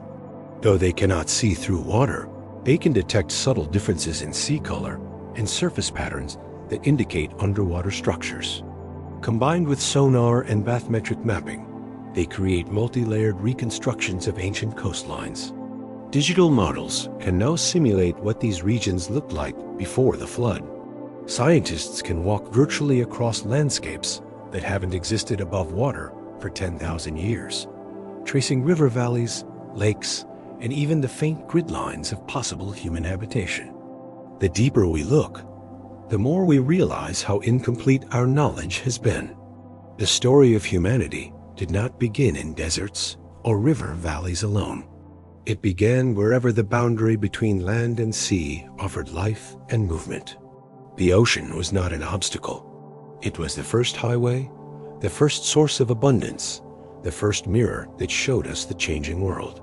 The ruins we find beneath its surface are not isolated curiosities, but parts of that original network. They tell us that the beginnings of civilization were more widespread, more coastal, and more complex than we once imagined. What makes this exploration so mesmerizing is that it's as much about the present as the past. The same forces that drowned those ancient worlds are at work again. The same technologies used to study lost cities are being used to monitor modern coasts. Every sonar map of a submerged ruin is also a warning, a glimpse of what happens when the balance shifts. The sea has always been patient, but never still. For now, the scientists continue their quiet work, mapping, sampling, analyzing, waiting for the next anomaly that might rewrite a small corner of history. They know the odds, but they also know the reward, the possibility of finding that one unmistakable sign of human intention carved into the ocean floor. Right angle where none should exist, a pattern too deliberate to be chance, a tool caught in stone that once was sure. And as the data accumulates, something subtler emerges, a sense that the ocean, in all its vast indifference, still carries our reflection. Every discovery beneath it is also a reminder of how easily our own cities could share the same fate. We are not the first to live at the edge of the tide, and we will not be the last. Beneath the waves, the machines keep searching, tracing the outlines of the lost walls, listening to the echo of history against the seafloor. The signals return, faint but steady, forming maps of things unseen. And with each one we get a little closer to understanding how memory endures, even when the world forgets. How ruins can persist beneath centuries of water, and how perhaps the next story waiting to rise from the depths is already whispering through the static of sonar, just waiting for someone patient enough to listen. Proof is a fragile thing. It's not just about what we find, but about what manages to survive long enough to be found at all. The ocean doesn't care about our need for evidence or our hunger to confirm old suspicions. It buries, corrodes, dissolves, and rebuilds in cycles of endless patience. What we call discovery often depends on coincidence. A gap in sediment, a current that shifts just enough to uncover something. A moment when light or sonar happens to touch the right place. For every artifact that makes it into a museum, there are countless others scattered, broken, and erased before anyone even knew they existed. The sea's memory is deep, but its archives are fragile. When archaeologists study ancient remains on land, they already fight against time. Wind, rain, temperature, and bacteria conspire to strip away the record of life. Underwater, the challenge multiplies. Salt water accelerates decay. Wood dissolves. Metal corrodes into dust. Bones crumble under the slow pressure of silt. Even stone, which we imagine as eternal, loses its edges. its carvings smoothed by the slow abrasion of sand and current. What remains after millennia under the sea is rarely recognizable as human work. A carved block becomes a rounded boulder. A wall collapses and becomes a natural ridge. The ocean's slow motion is an eraser that never stops moving. To preserve something underwater requires a perfect balance of circumstances. The site must be buried quickly enough to shield it from oxygen and microbes, yet not so deeply that geological processes destroy it. It must escape the attention of storms, currents, and tectonic shifts. It must exist in water cold enough or still enough to slow decay. That combination is rare. When it happens, the results can be astonishing. Shipwrecks nearly intact, villages preserved under layers of sediment, even human remains fossilized in anoxic mud. But these are exceptions. For the most part, what lies beneath the waves is silence. The science of proof in this environment is delicate because absence doesn't mean non-existence. A missing artifact doesn't prove there was nothing to find. It might simply have vanished beyond recovery. This is the paradox of underwater archaeology. The ocean hides as much as it reveals, and sometimes it hides too well. Researchers are left with fragments, tiny pieces of wood, flakes of obsidian, scattered bones, and must build entire worlds from them. Interpretation becomes an act of balance between skepticism and imagination.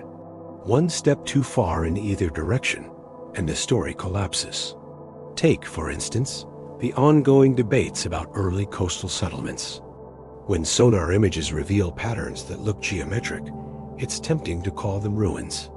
But without direct evidence, tools, pottery, or artifacts, the conclusion remains uncertain. The ocean is full of illusions. Basalt fractures can form perfectly straight lines.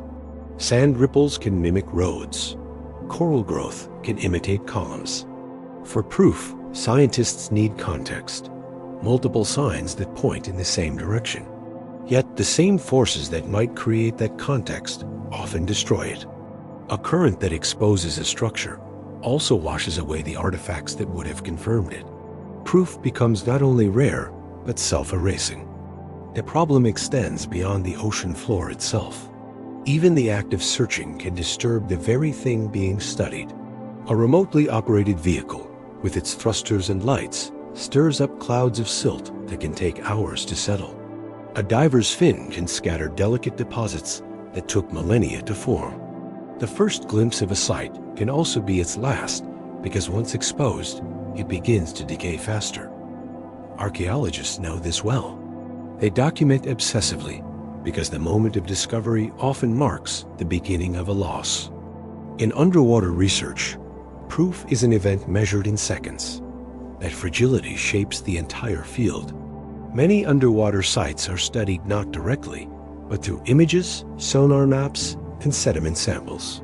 The physical artifacts remain untouched, protected beneath their layers, because to reach them would be to destroy the conditions that have kept them safe. The ocean, in this sense, acts like both a vault and a trap. It preserves what it bears, but punishes intrusion. Scientists learn to read traces, to work with inference and probability rather than certainty. It's a different kind of knowledge, less about possession and more about recognition. Sometimes proof takes the form of absence itself.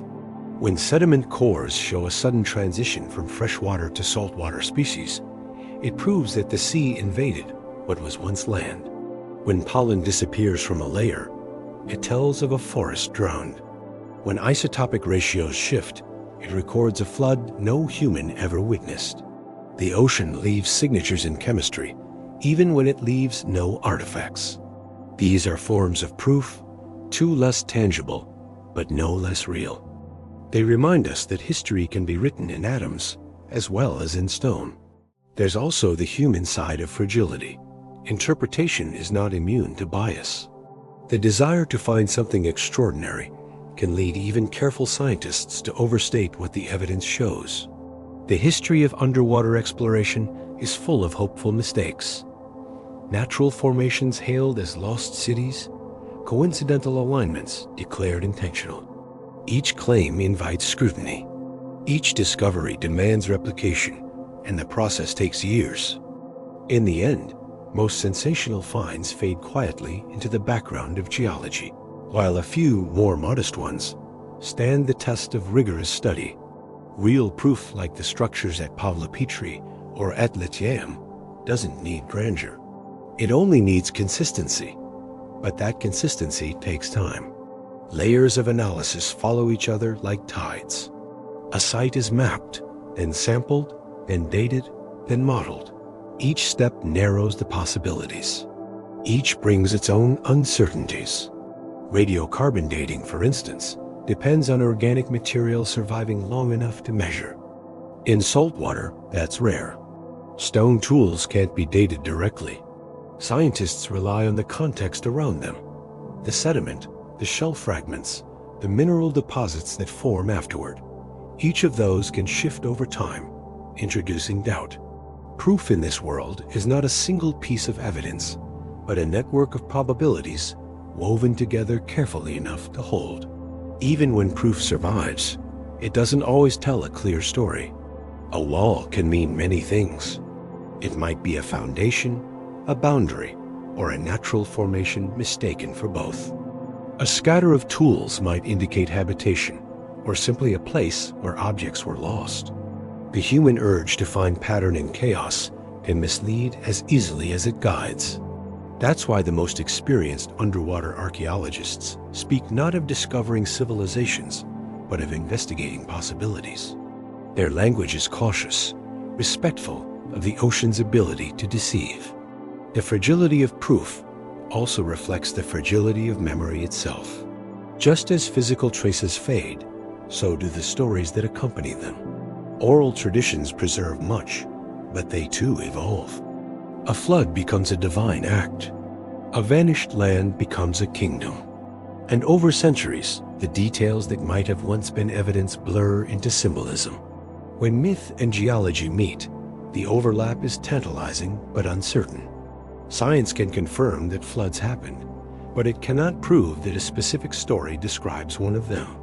The connection between evidence and experience remains an unbridgeable gap. Proof dissolves not only in salt water, but in time. Sometimes the absence of proof can be as revealing as its presence. In the Persian Gulf, for example, geologists have mapped what was once a fertile valley system. Satellite and sonar data show ancient riverbeds now deep beneath the sea, suggesting that the area could have supported early human life. Yet, despite years of searching, no artifacts have been found. Does that mean no one lived there? Probably not. It may simply mean the ocean has already consumed whatever they left behind. The same goes for the Sunda Shelf and the Bering Land Bridge regions that were likely corridors of human migration and settlement, now erased beyond recognition.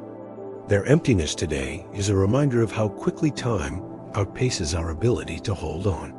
The process of decay underwater is not only mechanical, but biological. Microbes feed on organic matter even in extreme conditions. Barnacles and corals colonize surfaces within weeks. Worms bore into bone and wood. Over centuries, these living agents of change dismantle structures molecule by molecule. They are nature's archivists and destroyers at once. By the time we arrive, what remains is often a composite of the natural and the artificial, a ruin made partly by humans and partly by the sea. The boundary between the two becomes impossible to draw. In the face of such fragility, the very concept of proof begins to shift. It becomes less about finding absolute confirmation and more about building a coherent story from partial evidence. A scientist learns to live with uncertainty, to let patterns emerge from fragments. The process resembles memory itself, never complete, always reconstructive, always shaped by what's missing as much as by what's found. Proof becomes a kind of conversation between presence and absence. Every field expedition ends with the same paradox. The researchers return to shore with boxes of samples, drives full of sonar data, and hours of footage. They have seen structures that seem deliberate, patterns that seem human. But when they present their findings, the first question is always the same. How can you be sure? And the honest answer, the only one possible in a world this mutable, is that certainty is rare. The ocean is not a museum. It is a living system constantly remaking itself. The best we can do is gather enough evidence to make a strong case, to say that this alignment, this layer, this anomaly could not have formed by chance alone. Even then, doubt lingers as it should. That doubt, however, is not defeat. It's what keeps the search alive. The fragility of proof ensures the curiosity never ends. Each unanswered question leads to another dive, another scan, another attempt to read the seafloor's shifting script. The ocean, in its quiet indifference, forces us to earn every revelation. And perhaps that's why the discoveries, when they come, feel so profound. A single intact wall beneath 10 meters of water carries the weight of centuries. A shard of pottery emerging from silt can rewrite the map of early human migration. Proof may be fragile, but its impact is immense. There's a quiet irony in how we measure significance. A single artifact on land might be a footnote. Underwater, it can redefine history. The rarity of survival amplifies its value. Scientists know this, and they tread carefully. They photograph before they touch, document before they move, analyze before they interpret. Every action risks destroying the very thing they hope to preserve. In that caution lies a kind of reverence, not for the artifact itself, but for the process of knowing. And still, even with all this care, the ocean continues its slow work of forgetting. New sediments settle over old sites. Coral grows. Currents shift. The proof we find today may vanish again tomorrow, covered once more by the endless motion of water and time. The record we build is temporary, a snapshot in a cycle that never ends. That awareness shapes the mindset of those who study it. They don't aim to conquer the mystery, only to glimpse it before it moves on. In the end, the fragility of proof is also its beauty. It mirrors the fragility of everything else we value: life, memory, civilization itself. What endures is not the material, but the effort to understand. Each expedition, each fragment, each careful measurement is an act of defiance against forgetting. The sea may reclaim the ruins, but the knowledge we extract from them changes us. It deepens our sense of time, our respect for impermanence, our awareness of how little we can truly keep. And as we drift deeper into this thought, we can almost see the next layer forming. The idea that maybe proof doesn't need to be perfect to matter. Maybe the fragments are enough. Maybe what survives, however incomplete, tells us precisely what we were meant to know. That the ocean has always been both destroyer and guardian. That every ruin beneath its surface is a reminder not of what we've lost, but of how much there is still to find. And in that slow, endless search, the water keeps its calm, waiting for the next question to be asked, and for the next small piece of truth to emerge from the silt. If there were people who built before the known beginning, they did so in a world we can barely imagine. A world half frozen and half awakening, where mammoths still roamed the plains and the stars above looked the same, but the coastlines below were unrecognizable. The idea that humans may have built, organized, and created complex societies before the rise of Egypt, Sumer, or the Indus Valley isn't a matter of fantasy. It's a question of scale. We have existed as anatomically modern humans for at least 300,000 years. It requires only imagining people, curious, social, inventive, living in environments now lost to the sea. They had fire, language, and tools. They shaped stone, bone, and wood. They buried their dead with care. They painted walls and carved figures. They observed the cycles of the sun and the moon.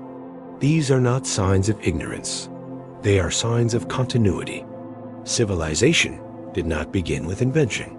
It began with memory, with the act of preserving what came before. When we look for traces of those early builders, we tend to look for scale. walls, monuments, architecture. But the first true constructions were smaller, subtler. A hearth built to last through a season, a storage pit lined with stone, a dam across a stream. The threshold between a temporary camp and a permanent settlement is thin. Once people stayed long enough to shape the landscape intentionally, they became builders. The problem is that wood and mud don't survive 10,000 years underwater. Only stone remembers, and even stone forgets eventually. Still, there are hints, scattered, stubborn, and strange enough to keep the question alive. In Turkey, far from any coast, lies Göbekli Tepe, a site that shouldn't exist according to traditional timelines. It was built around 11,000 years ago, long before agriculture or cities were supposed to appear. Massive T-shaped pillars carved with intricate animal figures form circular enclosures arranged with geometric precision. Whoever built it understood engineering, astronomy, and ritual. They organized labor, planned architecture, and left behind art that still stuns the modern eye. No one knows who they were or why they buried the site themselves after centuries of use. What we do know is that their existence pushes the beginning of complex construction back several millennia. If such sophistication existed inland, why not on the coasts that have since vanished? The builders of Göbekli Tepe lived near the end of the Ice Age, when sea levels were still lower and the climate was unstable.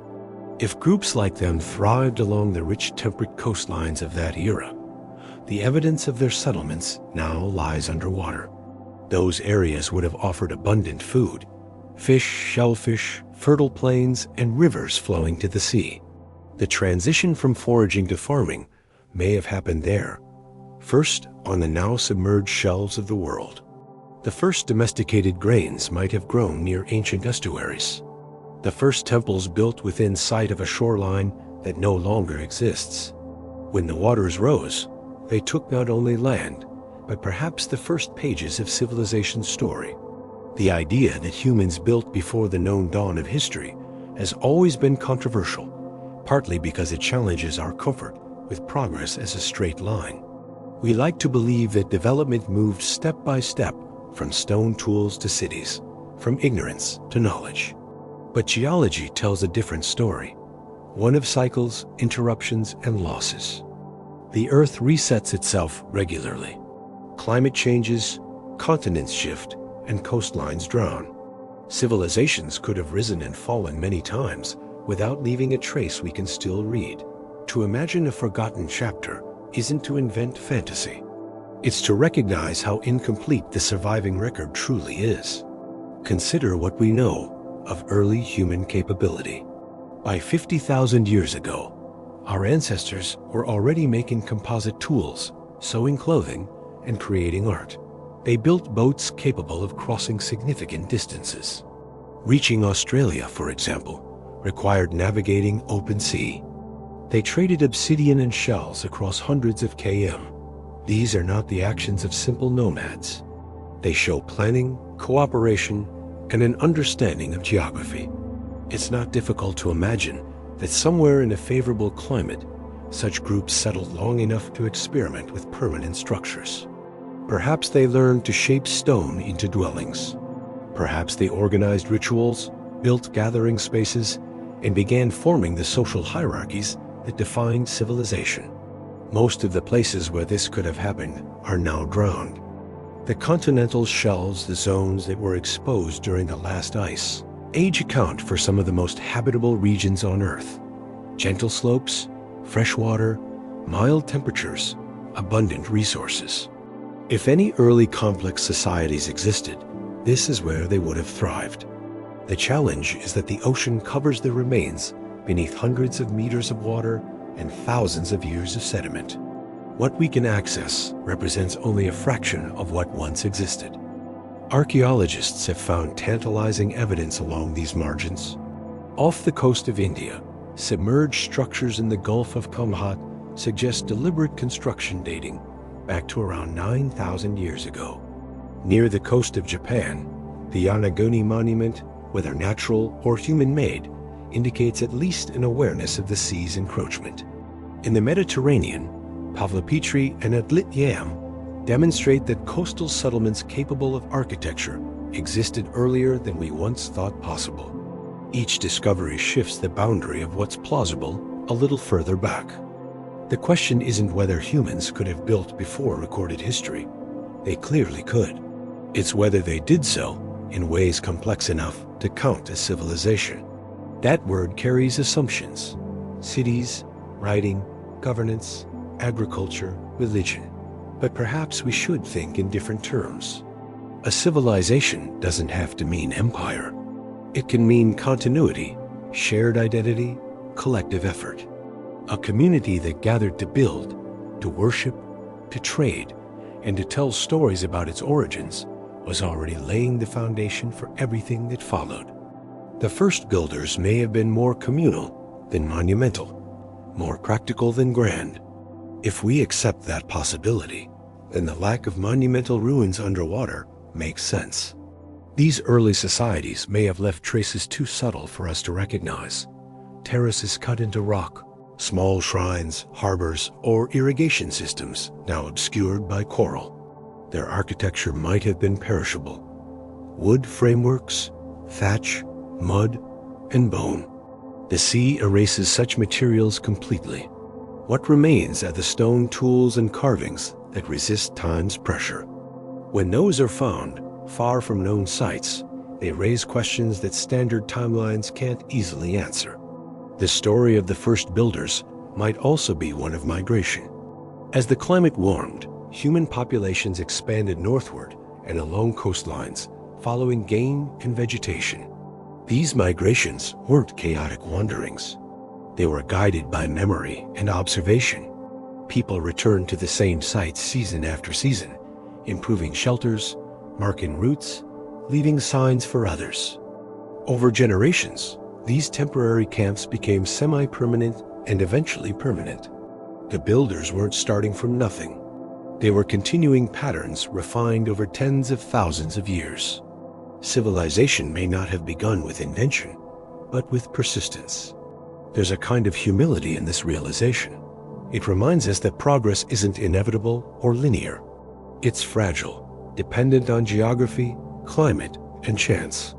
If sea levels had remained stable, we might trace civilization back twice as far as we do now.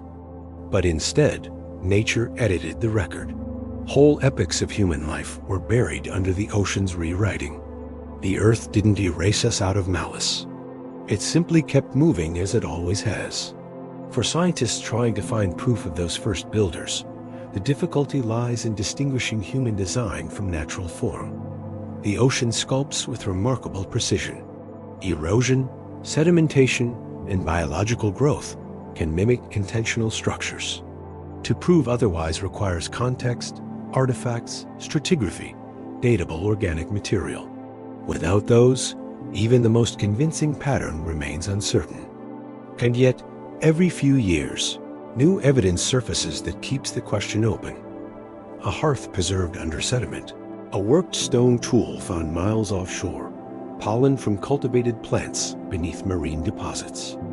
Each clue, isolated though it may be, points toward a deeper story still hidden beneath the sea. The search for these beginnings has become a discipline of patience. Geologists map ancient coastlines, identifying areas that would have been habitable. Oceanographers study currents and sedimentation rates to predict where traces might survive. Archaeologists deploy sonar and submersibles, scanning for anomalies that break the natural rhythm of the seafloor. It's a global effort spanning from the North Sea to the Indian Ocean, from the Mediterranean to the Caribbean. The discoveries may be scattered, but their pattern suggests something larger. Humans were everywhere, building, adapting, and watching the waters rise. There's a quiet satisfaction in imagining those early builders at work. Picture them on a morning long before the pyramids, shaping stones to fit together more closely than chance would allow. They might not have thought of themselves as architects. They were simply making a place to belong. Their tools were simple, their methods slow, but their intention permanence was the same as ours. They too wanted their shelters to endure storms, their shrines to outlast memory. They too looked at the horizon and wondered if it would stay where it was. The fragility of their creations doesn't diminish their achievement. If anything, it magnifies it. To build in a world constantly changing, to carve something meant to last on a planet that forgets, is an act of defiance. Every wall, every hearth, every stone aligned with the stars was a statement against impermanence. Those statements are still out there, dissolved and scattered, but their spirit endures in us. We are still building, still measuring, still seeking continuity in a transient world. If the first builders left no grand monuments, they left something subtler, the impulse to shape the world in our image. That impulse survives in every structure we raise, every bridge, every tower. It's the same need that drove them to stack stones along a shore that no longer exists. We are their continuation, not their replacement. The materials have changed, but the desire remains. Some researchers have begun to speculate that the origins of symbolic architecture, temples, monuments, ceremonial spaces might predate agriculture. That perhaps the need to gather and build together came first, and the need to settle and farm followed. If true, it means that construction was not a byproduct of civilization, but its catalyst. People built first, and civilization grew from that act. It would explain why places like Göbekli Tepe appeared before farming villages. The builders may have gathered seasonally, drawn together by ritual, cooperation, and shared vision. They may have invented permanence before stability. If similar gatherings happened along the coast now lost, the ocean holds their traces: circular arrangements of stones, ritual enclosures, causeways linking islands. These might have been the first expressions of culture, larger than the individual group. The ocean, in absorbing them, didn't end the story. It preserved it in its own way, storing the evidence until our tools became precise enough to look for it again. We often think of the ocean as a frontier, but for the first builders, it was home. It provided food, roots, and rhythm. It marked the boundary between the known and the unknown. To live beside it was to understand its moods, its tides, its generosity, and its power. When the sea began to rise, it wasn't an enemy, but an inevitability. They adapted as long as they could, moving inland, rebuilding, watching their old sites disappear. The last generations who lived on those drowning coasts must have felt the strangeness of seeing the places where their ancestors had built vanish beneath the water. Their memories became the first myths of lost lands. Their ruins became the first mysteries of the deep. What remains for us now is the echo of that continuity. We look for patterns on sonar maps, for right angles in the sand, for the slightest suggestion of design. Each discovery, no matter how small, feels like a conversation across time. It tells us that humans have always built not just to live, but to remember to leave something behind that says, "We were here." And maybe somewhere out there beneath layers of silt and coral, one of those voices still waits to be heard. A wall carved by hand, a pathway leading nowhere, a stone circle arranged to face the sunrise of a world long gone. Proof might never be complete, but the evidence of intent is enough. The ocean keeps it, the earth forgets it, and we keep searching for it, following that ancient human instinct that began the moment someone placed one stone upon another and decided it should stay. As we drift further through this thought, the image sharpens just a little. The hands of those unknown builders, the sound of waves nearby, the sense that they already understood how temporary everything would be. They built anyway, not to defy the sea, but to leave a trace of themselves within it. The water rose and their world changed, but the impulse they began has never stopped moving. It carries forward in us in every structure and story, in every quiet question asked. When we look toward the horizon and wonder what lies beneath, the planet has always been rewriting itself. It's easy to think of the Earth as a finished thing, as if continents are fixed and oceans permanent. But nothing here is truly still. Every grain of sand, every current of air, every mountain and trench is in motion, recording one story while erasing another. Over billions of years, the Earth has become a palimpsest, a layered manuscript written, scraped clean, and written over again, where traces of older words still linger beneath the new. What we see on the surface is just the latest version of the text. Beneath it, faint but enduring, are the erased histories of oceans, forests, species, and civilizations. The metaphor isn't poetic exaggeration. It's literal. The rocks beneath our feet are records. Sedimentary layers preserve the quiet accumulation of time, each one a page written by rivers, winds, and waves. Volcanic ash seals sudden moments of catastrophe. Fossils, mineral veins, and isotopes tell of climate and chemistry. The planet's crust is a living archive, though not one organized for our convenience. Reading it requires patience and translation because the handwriting changes constantly. What begins as clear writing mountain ranges, river systems, coastlines eventually becomes smudged, folded, or erased by new forces. The result is a world that remembers everything but refuses to make it easy to read. Tectonic movement is the pen and eraser of this planetary script. Continents drift, collide, and separate with slow inevitability. Ocean basins open and close. Mountains rise only to be ground down by wind and rain. The crust is recycled through subduction zones where old seafloor disappears into the mantle and reemerges as new land elsewhere. Even the oldest rocks we know 4 billion years old bear scars of that process, rewritten again and again. If we were to look for a permanent record of the planet's surface, we'd find that no such thing exists. The Earth doesn't keep archives. It edits them. That editing process is why proof of the first civilizations or even earlier species is so difficult to hold on to. The planet's surface may seem ancient to us, but to geology, it's temporary. The oldest seafloor today is only about 200 million years old, a mere chapter compared to Earth's full age. Everything older has already been recycled. Even continents, though longer lived, lose their details over time. Rivers change course. Glaciers scrape valleys clean. Deserts shift. Floods deposit new sediments that bury what came before. To study the planet's history is to work backward through overlapping revisions, trying to separate one handwriting from another.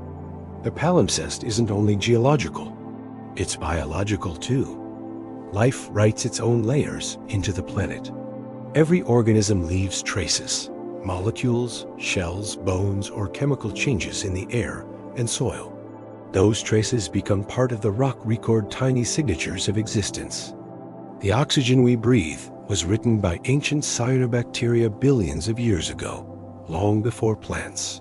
The chalk cliffs of England are the compressed remains of microscopic plankton. The limestone under tropical islands began as coral reefs. Even coal and oil are the fossilized handwriting of forests and plankton, transformed by time into energy that fuels our civilization. The planet remembers everything that lives upon it, though it often hides the evidence deep below. When humans arrived, our writing on this global manuscript became faster, louder, and harder to erase. Agriculture changed soils. Cities compacted layers of earth. Mining and construction rearranged entire landscapes. In just a few thousand years, a blink in geological time, we have added a dense, unmistakable layer of our own. Scientists call it the Anthropocene, a proposed epoch marked by our influence on climate, biodiversity, and sediment. Future geologists, if any exist, will recognize it instantly, a thin line rich in plastics, concrete, and carbon isotopes.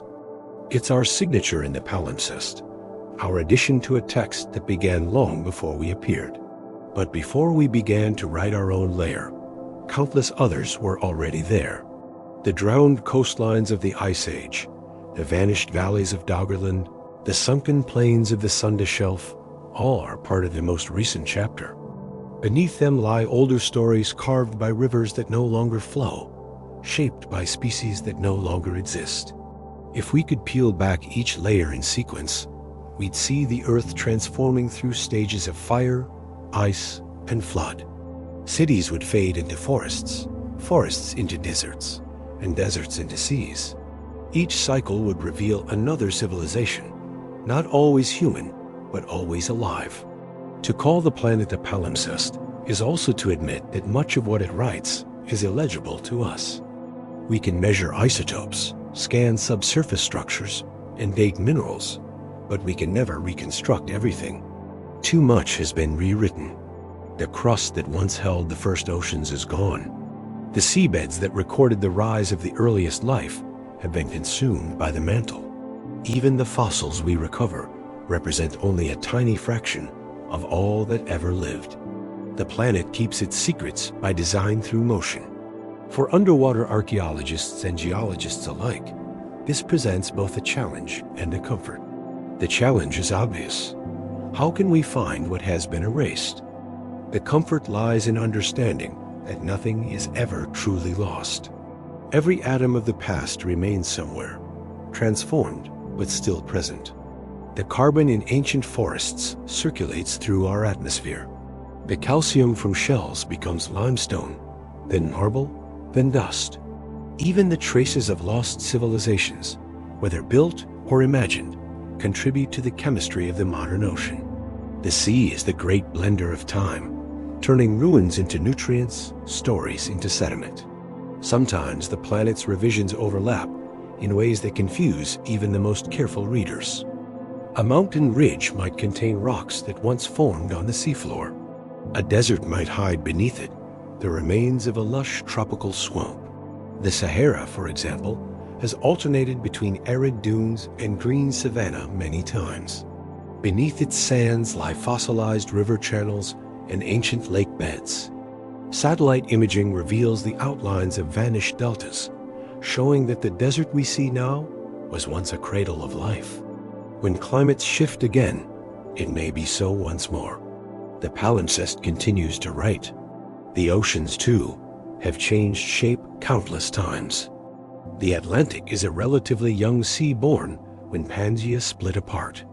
The Tethys, which once stretched between Africa and Asia, has long since vanished, its remnants forming the Mediterranean, Black, and Caspian Seas. Each transition buried shorelines, reefs, and islands that once teemed with life. If civilizations ever rose before the ones we know, they might have done so on continents that no longer exist in any recognizable form.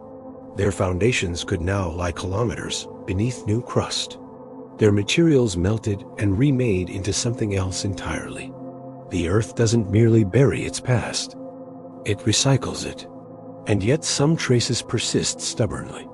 Zircon crystals older than 4 billion years found in the rocks of Australia preserve the memory of the planet's earliest crust. Microfossils in Greenland tell of life when the oceans were still forming. Magnetic patterns frozen into basalt record the shifting poles. These are the faintest of echoes, but they remind us that the planet, though constantly changing, never forgets completely. Even in an erasure, it leaves outlines. Even in destruction, it builds continuity. Human history sits on top of that immense archive, like a thin coat of paint on an ancient wall. Beneath our cities are layers of older ones. Beneath those, layers of prehistory. The process of excavation, whether in a desert or under the sea, is really a dialogue between time scales. We uncover our own recent past while glimpsing the deeper transformations that made it possible. A Roman port built on a Greek foundation might rest on a prehistoric shore. That shore might once have been a coral reef which grew atop volcanic rock formed by an eruption millions of years earlier. Each layer adds a chapter, but no layer stands alone. Understanding Earth as a palimpsest also changes how we think about permanence. We build monuments believing they will last forever, but geology suggests otherwise. Even the strongest stone succumbs eventually. Earthquakes crack foundations. Wind scours surfaces. Tectonics lift and fold, turning cities into fossils. The pyramids in the Great Wall are geological blinks compared to the mountains and valleys around them. In time, they too will become part of the rock record, a human stratum pressed between others. From a distance of millions of years, they'll look no different from any other pattern of mineral and sediment. The distinction between natural and artificial fades with time. It's humbling to realize that the planet itself might have done this before. If an earlier civilization existed, human or otherwise, it would have left its mark in the same way. A brief pattern in the sediment, a chemical trace, an anomaly in the rock. But the longer the time since its disappearance, the fainter that mark becomes. Given enough millions of years, even concrete returns to dust. Steel reverts to ore. Glass becomes sand. The only record left would be in the isotopes and minerals formed by industrial processes, subtle but measurable. Some scientists have wondered whether, if Earth once hosted a pre-human civilization millions of years ago, we could even tell. The answer, most agree, is uncertain. We might never know. The planet's rewriting is too complete. This doesn't make the search meaningless. On the contrary, it gives it depth. To study the layers of the Earth is to participate in its memory, to add our curiosity to its ongoing revisions. Each core sample, each sonar scan, each excavation is a conversation with the past, an attempt to decipher the faded script beneath the newer lines. Even when we can't translate it perfectly, we learn something about how the text is written. We learn that time doesn't flow smoothly, but folds, creases, and loops back on itself. We learn that everything temporary is part of a larger continuity. There's something almost alive about this process.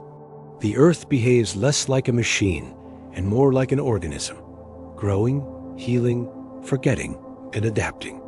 Its surface renews itself the way skin does, constantly shedding old cells to make way for new ones.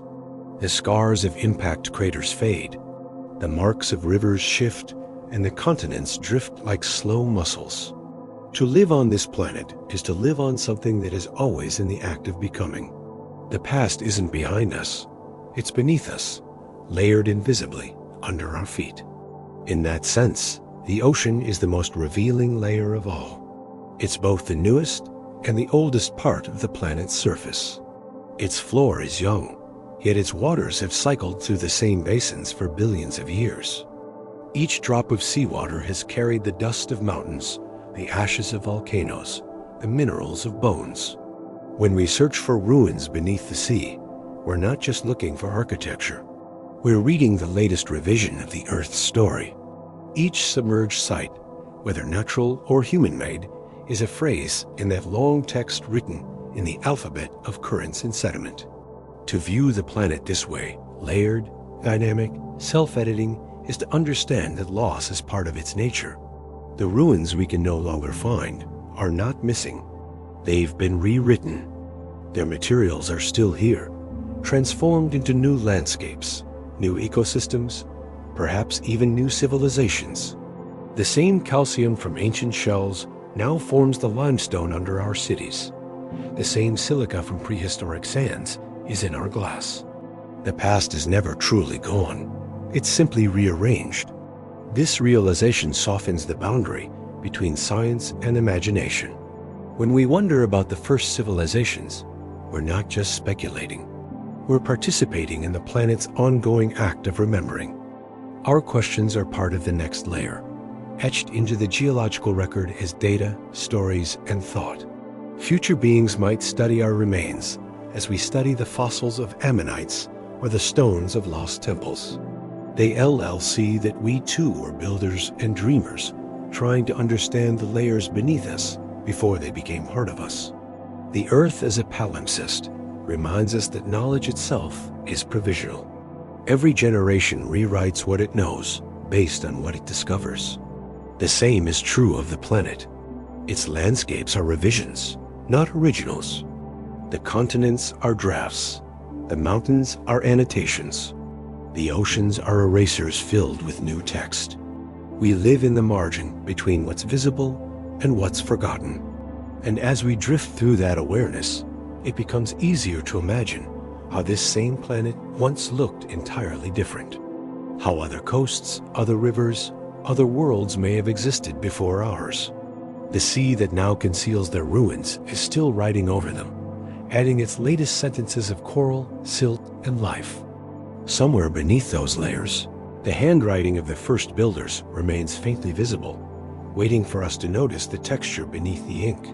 The page keeps being written. The planet keeps revising. And we, for now, are just one more line in its story, a brief mark that will one day fade into the next layer of the Earth as unending script.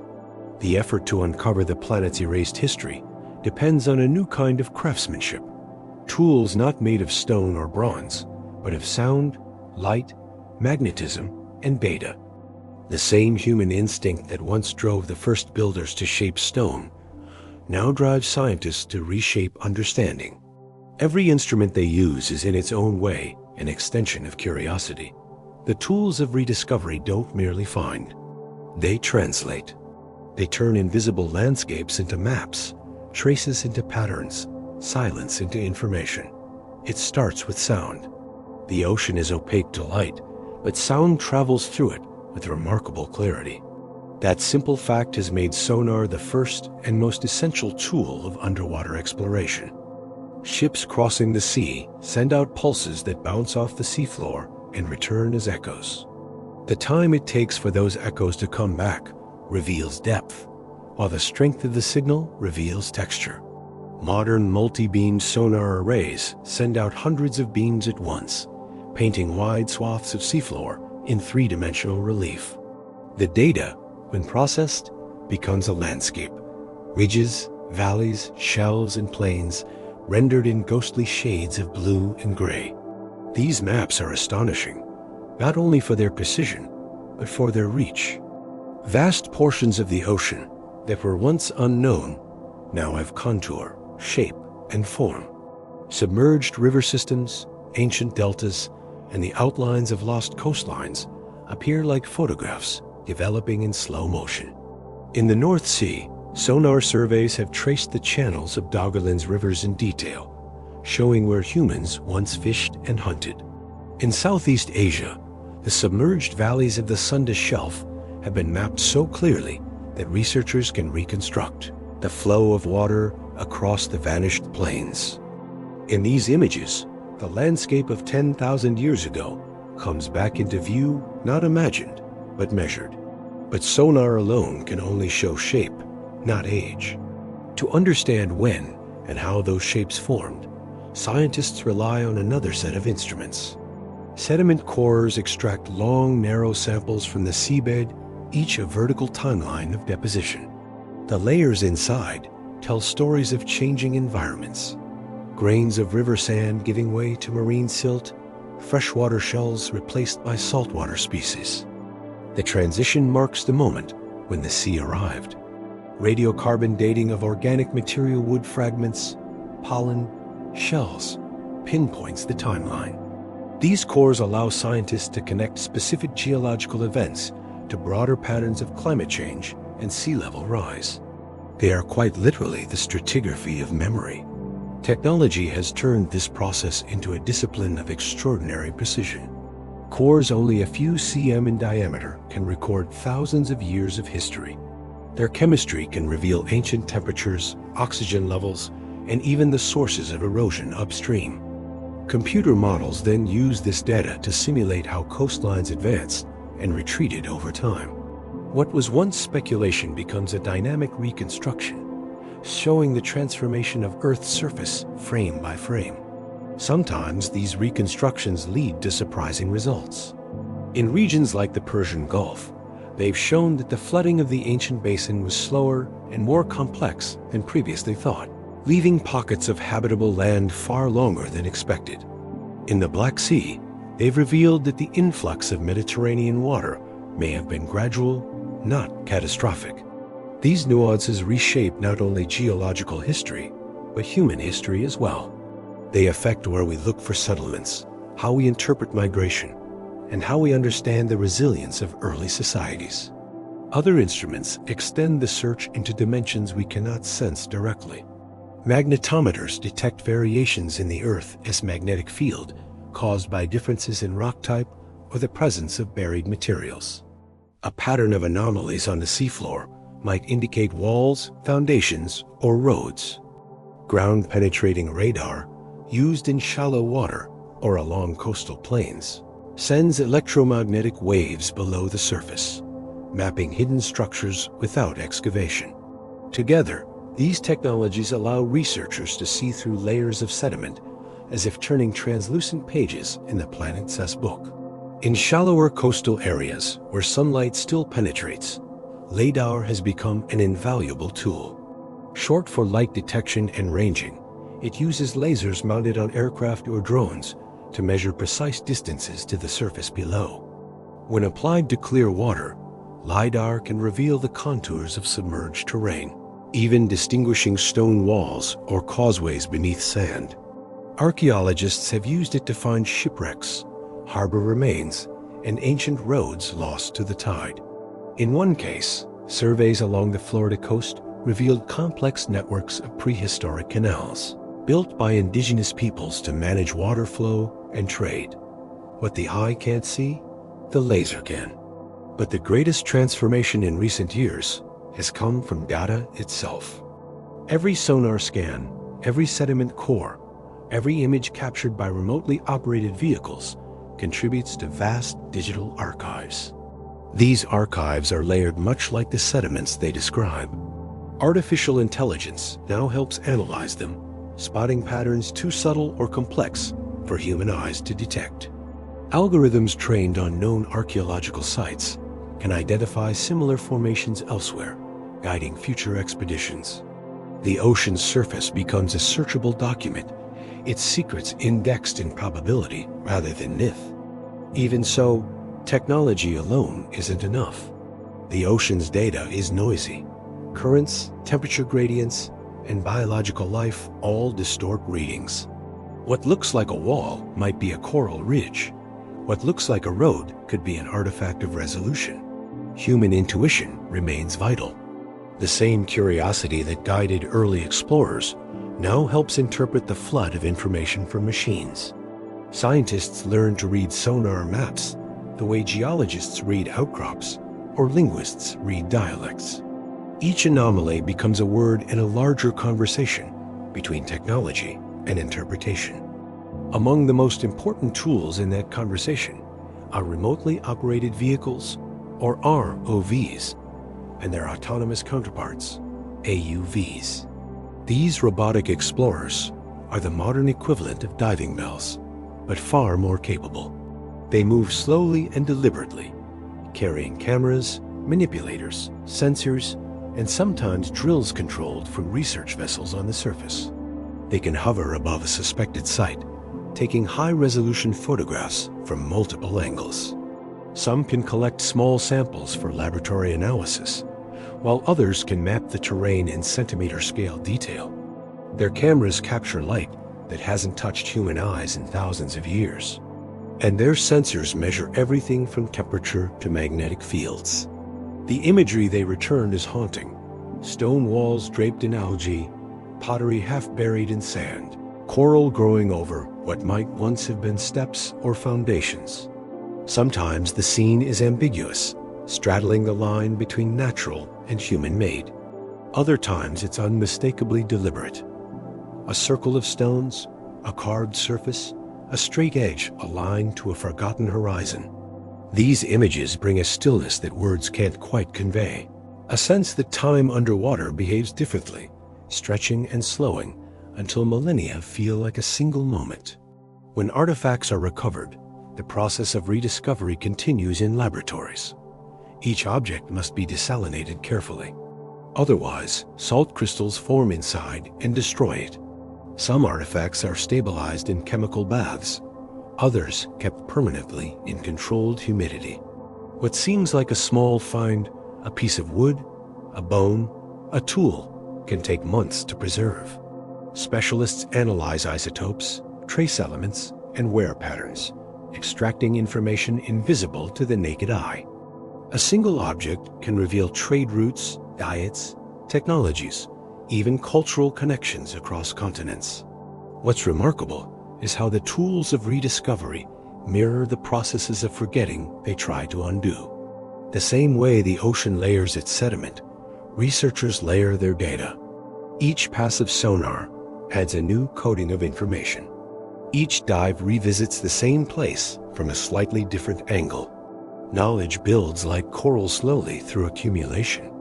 There are no sudden revelations, only gradual clarity. In this sense, rediscovery isn't about revelation. It's about persistence. Satellite technology adds yet another dimension. Though satellites can't see through water, they can measure subtle variations in sea surface height caused by gravitational differences beneath. A dense mass like a submerged ridge or plateau pulls slightly more strongly on the water above, creating tiny bumps measurable from space. These readings, combined with bathymetric data, reveal underwater mountain chains, plateaus, and basins that might once have been land. In 2014, satellites helped confirm the shape of Zealandia, a nearly submerged continent beneath New Zealand, proof that entire landmasses can hide in plain sight. For archaeologists, such findings are both humbling and inspiring. If a continent can vanish, what else might be waiting unseen? Even the chemistry of the sea itself has become a tool. Oceanographers analyze dissolved gases, isotopes, and minerals to track changes in temperature and salinity over time. These patterns, when matched with sediment records, can pinpoint the timing of floods and glacial melts. In some cases, ancient DNA extracted from marine sediments, called DNA, reveals the presence of species long extinct. This includes plants and animals from periods when the now submerged coasts were still dry land. Each strand of genetic material is a microscopic fossil, carrying echoes of ecosystems that vanished beneath rising tides. The scope of these tools is vast, but their goal is simple: to reconstruct lost worlds as faithfully as possible. They can't restore what the ocean has erased, but they can outline it, give it contour, bring it back into view long enough for us to imagine it clearly. That act of imagining is as important as the science itself. It connects us to the people who once lived there, to their choices, their fears, their ingenuity. Every sonar sweep and core sample is a bridge between our present and their vanished future. As the methods evolve, so does our understanding of time. The boundaries between archaeology, geology, and climatology blur. Studying a submerged settlement means studying the world around it, the climate that shaped it, the ocean that covered it, the tectonics that preserved or destroyed it. Rediscovery becomes interdisciplinary by necessity. Scientists, divers, historians, and engineers share data, each adding a layer to the composite image. No single tool reveals the whole. The picture emerges only when all are used together. There's a kind of quiet poetry in this collaboration. The machines hum and scan. The data accumulates silently in servers. On deck, researchers huddle over screens, watching grainy images drift upward through darkness. They may not know in that moment whether they're seeing something world-changing or simply another rock formation, but they keep watching because the possibility, the faint chance that the ocean is about to yield a new word in its long story is enough. What drives this patience is not just scientific curiosity, but a deeper sense of continuity. Each discovery under the sea reminds us that our own civilizations, no matter how advanced, are temporary as well. The tools we use to study the drowned past may one day be used to study us. This same sonar that maps ancient coastlines might trace the outlines of our cities long after they're gone. The same satellites that measure the depth of forgotten seas might one day scan the ruins of our own shorelines. Rediscovery is not only backward-looking, it's rehearsal. In that sense, the tools of rediscovery are also tools of memory. They allow the planet to remember itself through us. Every image, every data set, Every preserved artifact adds to the shared archive of what Earth has been. The ocean indifferent though it is becomes readable again. Its surface, less a barrier than a lens. The technology doesn't conquer the sea. It listens to it. It turns what was once the language of myth into something measurable without stripping away its wonder. And so the work continues. Ships sail slowly across the world's shells, their instruments whispering through the depths. Computers hum with incoming data. Divers and engineers prepare for the next descent. The ocean remains vast, the task endless, but the progress steady. With each new scan, each new layer of insight, the picture sharpens a little more. The lost shorelines gain texture. The buried valleys return to shape. The ancient builders who once stood where waves now break become less imaginary, more tangible. Somewhere in that process, between sound and silence, between erosion and discovery, lies a kind of equilibrium. The planet keeps erasing. We keep rewriting. The sea keeps its secrets. We keep learning to read them. And as this quiet conversation continues, we begin to realize that rediscovery isn't about finding everything. It is about learning how to see the world as it was layer by layer, with patience equal to the ocean has sown. The sea, for all its movement, is a place of silence. Not silence in the absence of sound, because under the surface there is constant noise, but silence in the way it holds its secrets and how it swallows meaning. Sound travels farther through water than air. A whale's call can cross an ocean. Waves hum across entire basins. Currents whisper against rocks. The ocean is full of sound, but almost none of it is for us. We listen, and we hear patterns and frequencies, but the meaning remains somewhere beneath interpretation. The silence of the sea is not the absence of sound. It's the refusal of translation. For scientists who study what lies beneath, that silence is both a barrier and a presence. Every sonar ping, every echo returned from the depths is an attempt to break it. The data we collect, the images we create, the maps we draw, they're all ways of asking the same quiet question. What's down there? The ocean replies in its own language, measured in reflections and pressure changes, filtered through miles of shifting water. Sometimes it tells us something clear. Sometimes it answers with noise, so dense it might as well be blankness. And in that blankness lies the mystery that keeps the search alive. We imagine the sea as a space of openness, but in reality, it's more like a vast, slow vault. Everything that enters it light, matter, memory disappears into a kind of suspension. The deeper you go, the less light there is, the less movement, the less life visible to human eyes.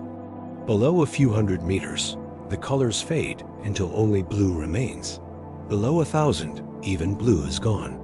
Pressure rises relentlessly, crushing, reshaping, compacting. The seafloor, though, alive with activity, appears still. It's a stillness that deceives.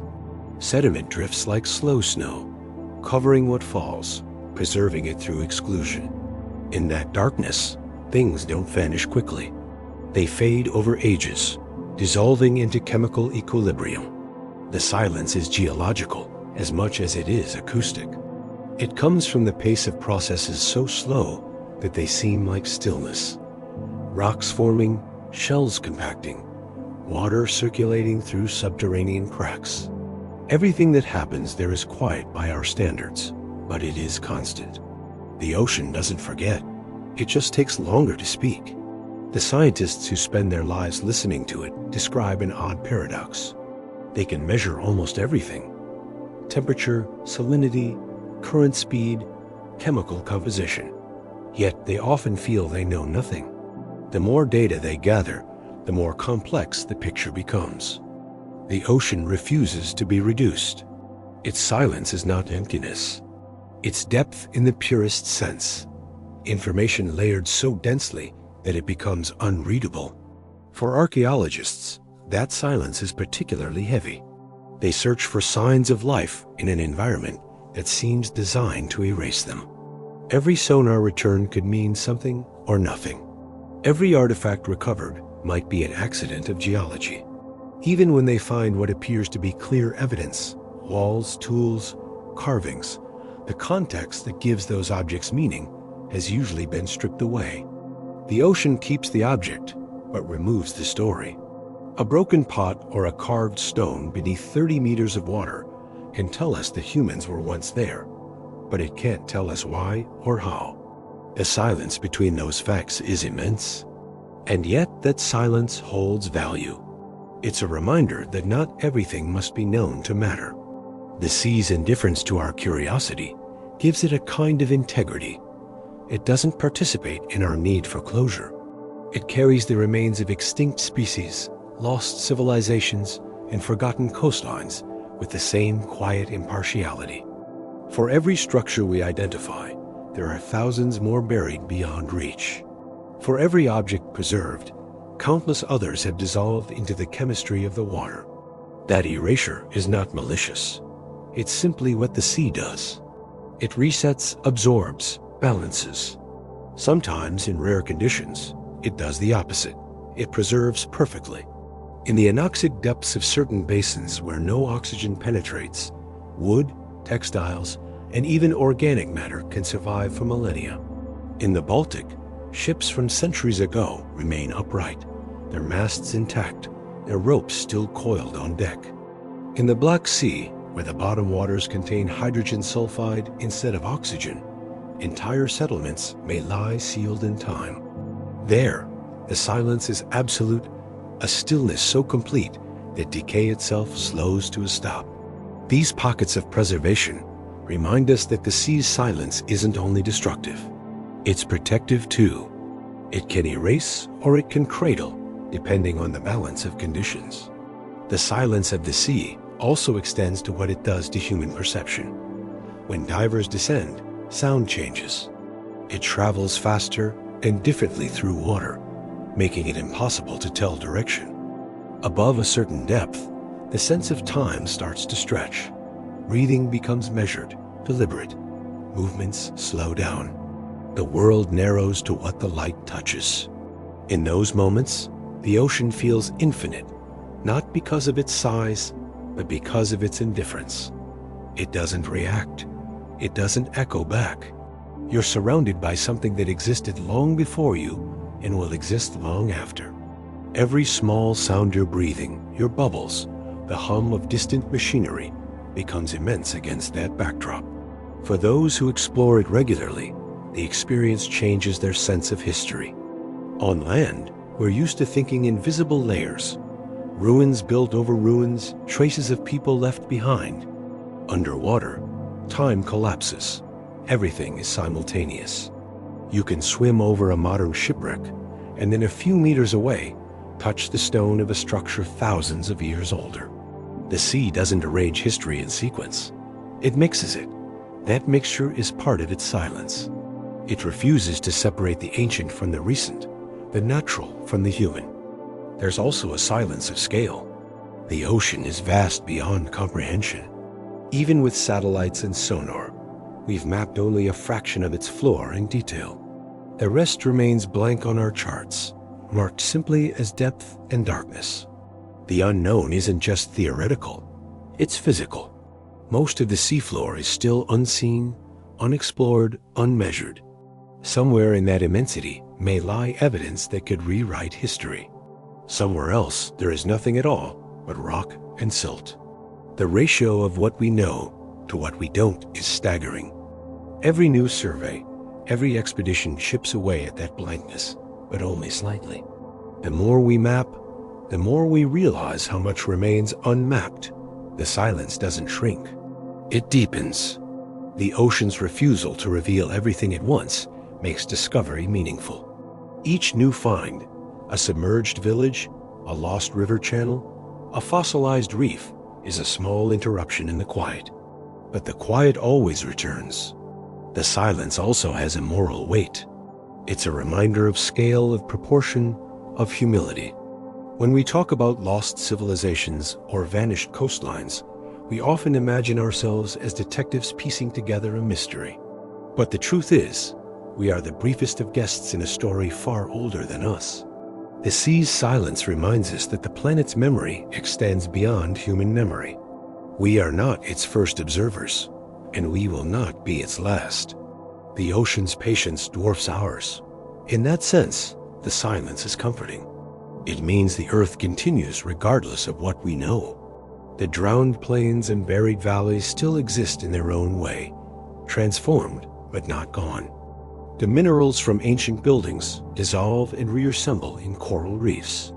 The carbon from long-dead forests feeds plankton. A cycle of life, death, and transformation continues without pause. The sea's quiet persistence is the background against which all our activity unfolds. Sometimes this perspective feels heavy. The idea that the sea erases everything we build can seem like a kind of futility. But it can also be a relief. To know that nothing is truly permanent frees us from the illusion that it should be. The ocean teaches the same lesson that time does. Endurance isn't about staying unchanged. It's about continuing to participate. The silence of the sea isn't emptiness. It's equilibrium. It's the sound of things continuing at a scale too large for us to hear. Even the creatures that live in the deep seem shaped by that silence. Many have no eyes, no pigment, no need for speech. They navigate through vibration, through faint chemical signals, through instinct refined over millions of years.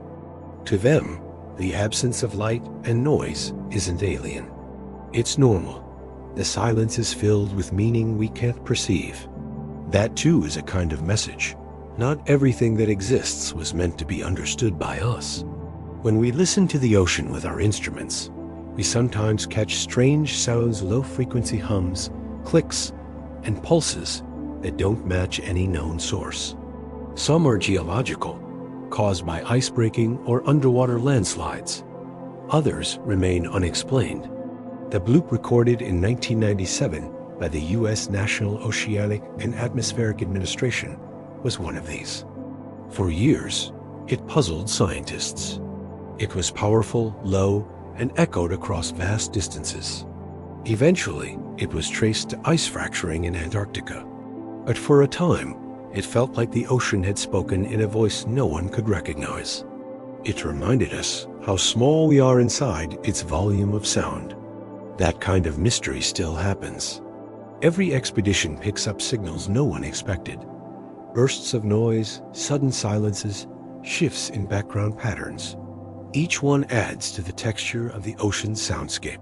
Over time, researchers have begun to treat this soundscape as a kind of living archive. By comparing recordings over years, they can track changes in ecosystems, currents, and even human activity. The silence in this context becomes a measure of disruption. The noisier the ocean becomes from ships, drilling, and sonar, the less space there is for the natural voices within it.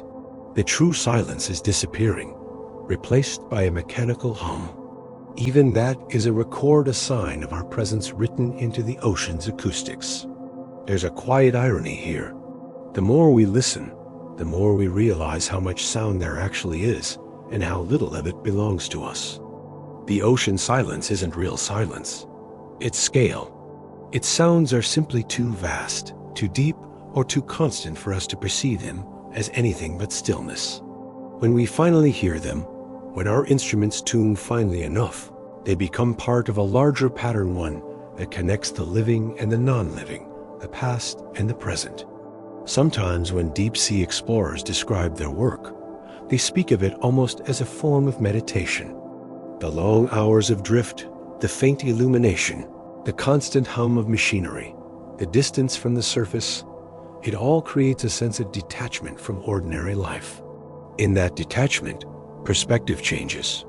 The urgency of discovery fades, replaced by a quieter form of awe. The ocean silence becomes a mirror for the mind, reflecting not absence, but patience. It reminds us that understanding doesn't have to mean control. It can mean coexistence, a willingness to let mystery remain mystery. Every sonar pulse, every dive, every core sample is an interruption of that silence, but only briefly. Once the instruments stop, the ocean returns to its rhythm. The sand settles, the currents resume their flow. The sea folds the disturbance back into itself as if smoothing over a wrinkle. Its quiet resets, vast and unbroken.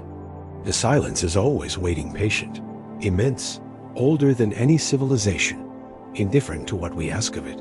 And so, we keep listening. We keep mapping, sampling, and scanning, aware that most of what we seek may never be found.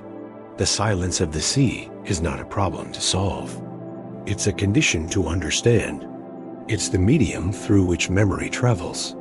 The vast pause between the sentences of Earth's story. Somewhere within that pause, between the noise of discovery and the stillness of time, lies the space where meaning forms. A moment of recognition that we too are part of that silence, temporary and listening. And as the currents move unseen, carrying traces of what came before, the quiet continues, not empty, not cold, but full of all the stories the sea has kept, waiting for the patient hands and careful instruments that might one day learn to hear them as more than echoes. Every wave that reaches the shore is carrying something older than sound. It isn't only water moving, it's time itself, folding back upon us in motion. The sea is full of memory.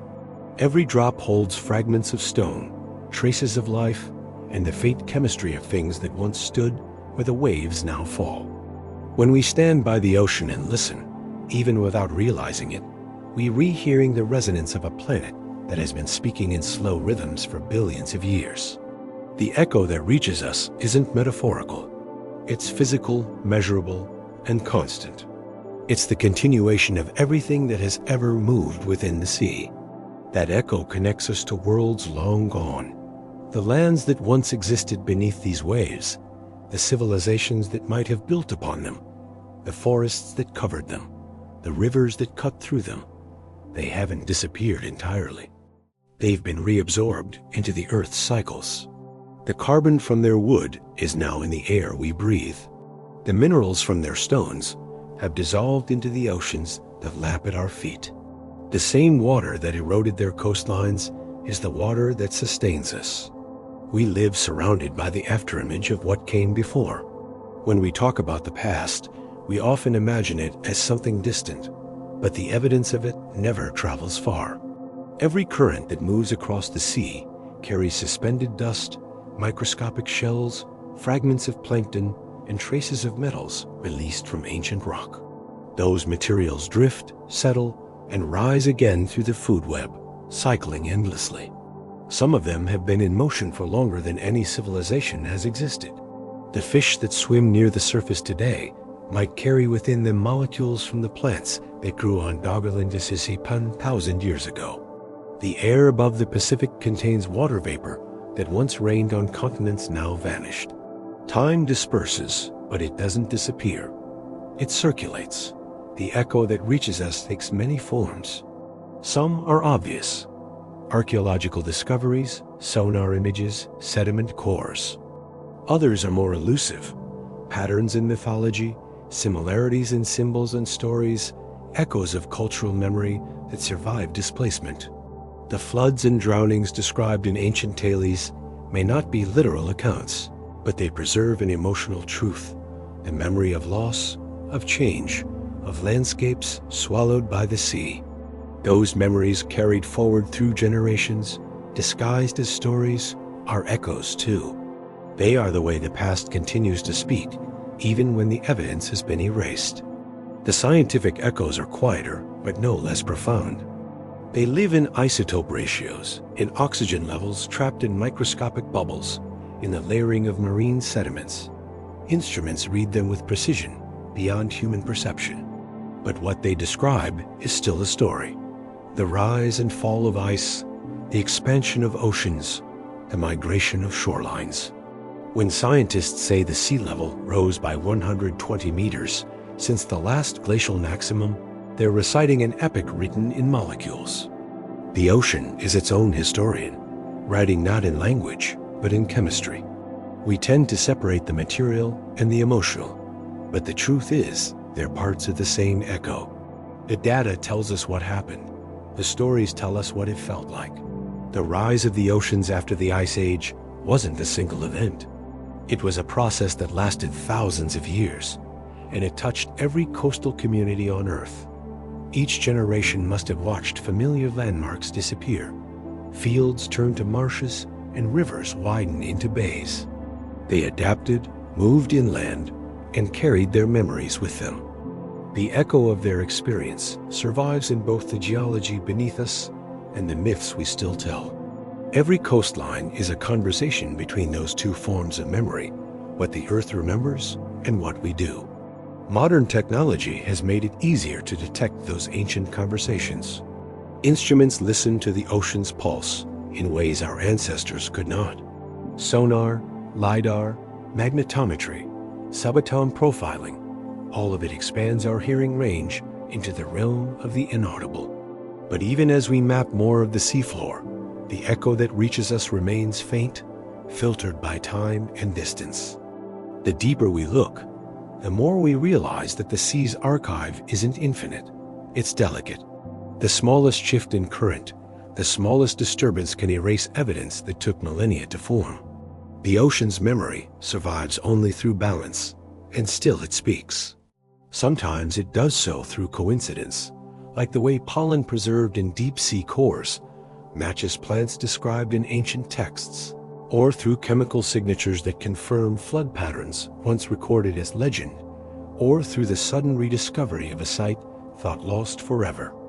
Each time we find one of these connections, we hear the echo becoming slightly clearer. It doesn't resolve into certainty, but into recognition. It tells us that what we imagined about the past might not have been so far from truth after all. The echo also comes through sound itself. The ocean is full of background resonance, much of it made by the planet. The low-frequency hum of waves interacting with the seafloor, the vibrations of tectonic movement, the faint roars of underwater volcanoes. All of these contribute to what scientists call the seismic hum. It's the Earth's own music, a near-constant vibration that envelops the planet. Recorded and amplified, it sounds like a deep, slow heartbeat. It's the literal sound of motion continuing through rock and water. When you hear it, you're hearing the pulse of everything that came before, still moving. In the same way, the magnetic field of the Earth carries an echo of its history. The minerals in basalt, formed on ancient sea floors, retain the orientation of the planet's magnetic poles at the time of their creation. By studying those orientations, scientists can trace the drift of continents and the opening of oceans. Each rock is a compass frozen in time, pointing toward an ancient north. Those tiny alignments invisible to the eye collectively tell the story of continents separating and rejoining over hundreds of millions of years. The sea itself is part of that record, continually erasing and rewriting its own geography. For humans, these echoes have always had a deeper pull. We're drawn to the idea that something of the past still calls to us, that the ruins beneath the waves are not silent, but waiting. There's a reason lost civilizations fascinate us so much. They represent a version of ourselves, extended backward into time, a reassurance that intelligence, creativity, and meaning existed before us and might outlast us. When we imagine the first builders standing on coasts that are now seabeds, we're really imagining the continuity of human thought. Their stones, if they remain, are less important than the impulse that placed them. The echo that reaches us from their world is not in the stone, but in our curiosity about it. That curiosity is its own form of echo. Every scientific expedition, every story told, every question asked about what might lie beneath the sea repeats a pattern as old as thought itself, desire to connect with what came before. In that sense, rediscovery is not a return to the past, but a dialogue with it. We listen to the ocean, not to hear it confirm our theories, but to feel that continuity, that line connecting us to the forgotten coasts, the drowned valleys, the lives erased, but not lost. The echo reminds us that we are participants in the same long rhythm another generation, standing on temporary land, watching the water move closer. Even the tools we build to explore the sea are machines. Sensors, satellites are part of that rhythm. They are our answer to the echo. Each new technology extends the conversation a little further, translating vibrations and reflections into understanding. But no matter how advanced our tools become, they will never silence the mystery entirely. The ocean's voice will always remain partly beyond translation. That's not failure, it's balance. Some distance must remain between the question and the answer. Otherwise, the wonder disappears. Sometimes the echo reaches us not through discovery, but through emotion. Standing on a shoreline at night, hearing the long draw and retreat of the tide, the sound carries something deeper than physics. It's recognition. The same waves have been arriving here for thousands of years, hitting the same rocks, shaping the same curves of coast. Generations have stood in the same place, listening. The ocean connects those moments into one unbroken sensation. The echo isn't just in sound. It's in the shared act of listening. The sea reflects our own impermanence back to us in its most honest form. It doesn't promise that anything will last, but it shows that everything continues. The molecules that make up our bodies have passed through oceans countless times. The calcium in our bones was once part of shells, reefs, and skeletons that sank to the seafloor long before humans existed. The salt in our blood mirrors the salinity of the ocean itself, a chemical reminder of where life began. When we listen to the sea, we're hearing the environment that made us possible. The echo that reaches us isn't just historical, it's biological. It's the resonance of origin. That origin is still ongoing. The sea continues to shape us both physically and culturally. It defines our climates, feeds our populations, and determines the rhythms of our economies and migrations. Its rising levels once again are redrawing coastlines. The same processes that buried ancient lands beneath water are now repeating slowly and without pause. Our cities, like theirs, stand at the edge of change. The echo from the past is becoming the warning of the present. Scientists measuring modern sea level rise often describe their data in terms of centimeters per decade. It sounds small, but across time, it's immense. A few centimeters today could mean meters in the future. The pace mirrors the ancient melts that drowned the Ice Age coasts. The difference now is awareness. We know what's coming. The same slow silence that once consumed Doggerland or the Gulf Oasis is approaching again. Only this time we can measure it, predict it, model it. The echo of the past doesn't just reach us. It instructs us. It reminds us that adaptation, not permanence, is the rule of survival. The echo also carries humility. It reminds us that everything we build, no matter how strong, will one day belong to the same cycle. The glass, the steel, the concrete, all will dissolve and re-enter the Earth's chemistry. The cities we call modern will become the sediments of the future. And perhaps tens of thousands of years from now, someone or something will search for traces of us beneath a new sea, wondering what we were, just as we now wonder about those who came before. The ocean will remember us the way it remembers everything, not in form, but in residue. And perhaps that is enough. The echo that still reaches us is not a promise of recovery, but a gesture of continuity. The world doesn't need to preserve our exact image to preserve our meaning. Every discovery we make beneath the waves is proof that the path still moves through the present, that nothing, once part of this planet, ever truly leaves it. The sea is the bridge between what was and what is, carrying the residue of both. When we listen carefully enough, we begin to sense that the echo isn't only coming from the ocean to us. It is also moving the other way. Our own voices, our sonar pulses, our ships, our questions are entering that same medium, blending with the soundscape of the planet. The ocean is recording us now in its own way. Our signals travel through it, just as ancient vibrations once did. Someday those echoes may be what another intelligence finds faint, but traceable, rippling through layers of time. The ocean will carry them onward, indifferent and faithful, long after we've stopped asking. And as we stand again at the edge of the tide listening, it becomes clear that the sea has never been silent at all. It has been speaking the entire time in the language of movement, chemistry, and persistence. The echo that reaches us is the voice of the planet continuing to think, to remember, to evolve. It doesn't call for us to solve it, only to recognize that we are part of its ongoing resonance. A brief note in a symphony too vast to finish, but perfect in its endless repetition, washing against the shore again and again with the quiet patience of everything that has ever been.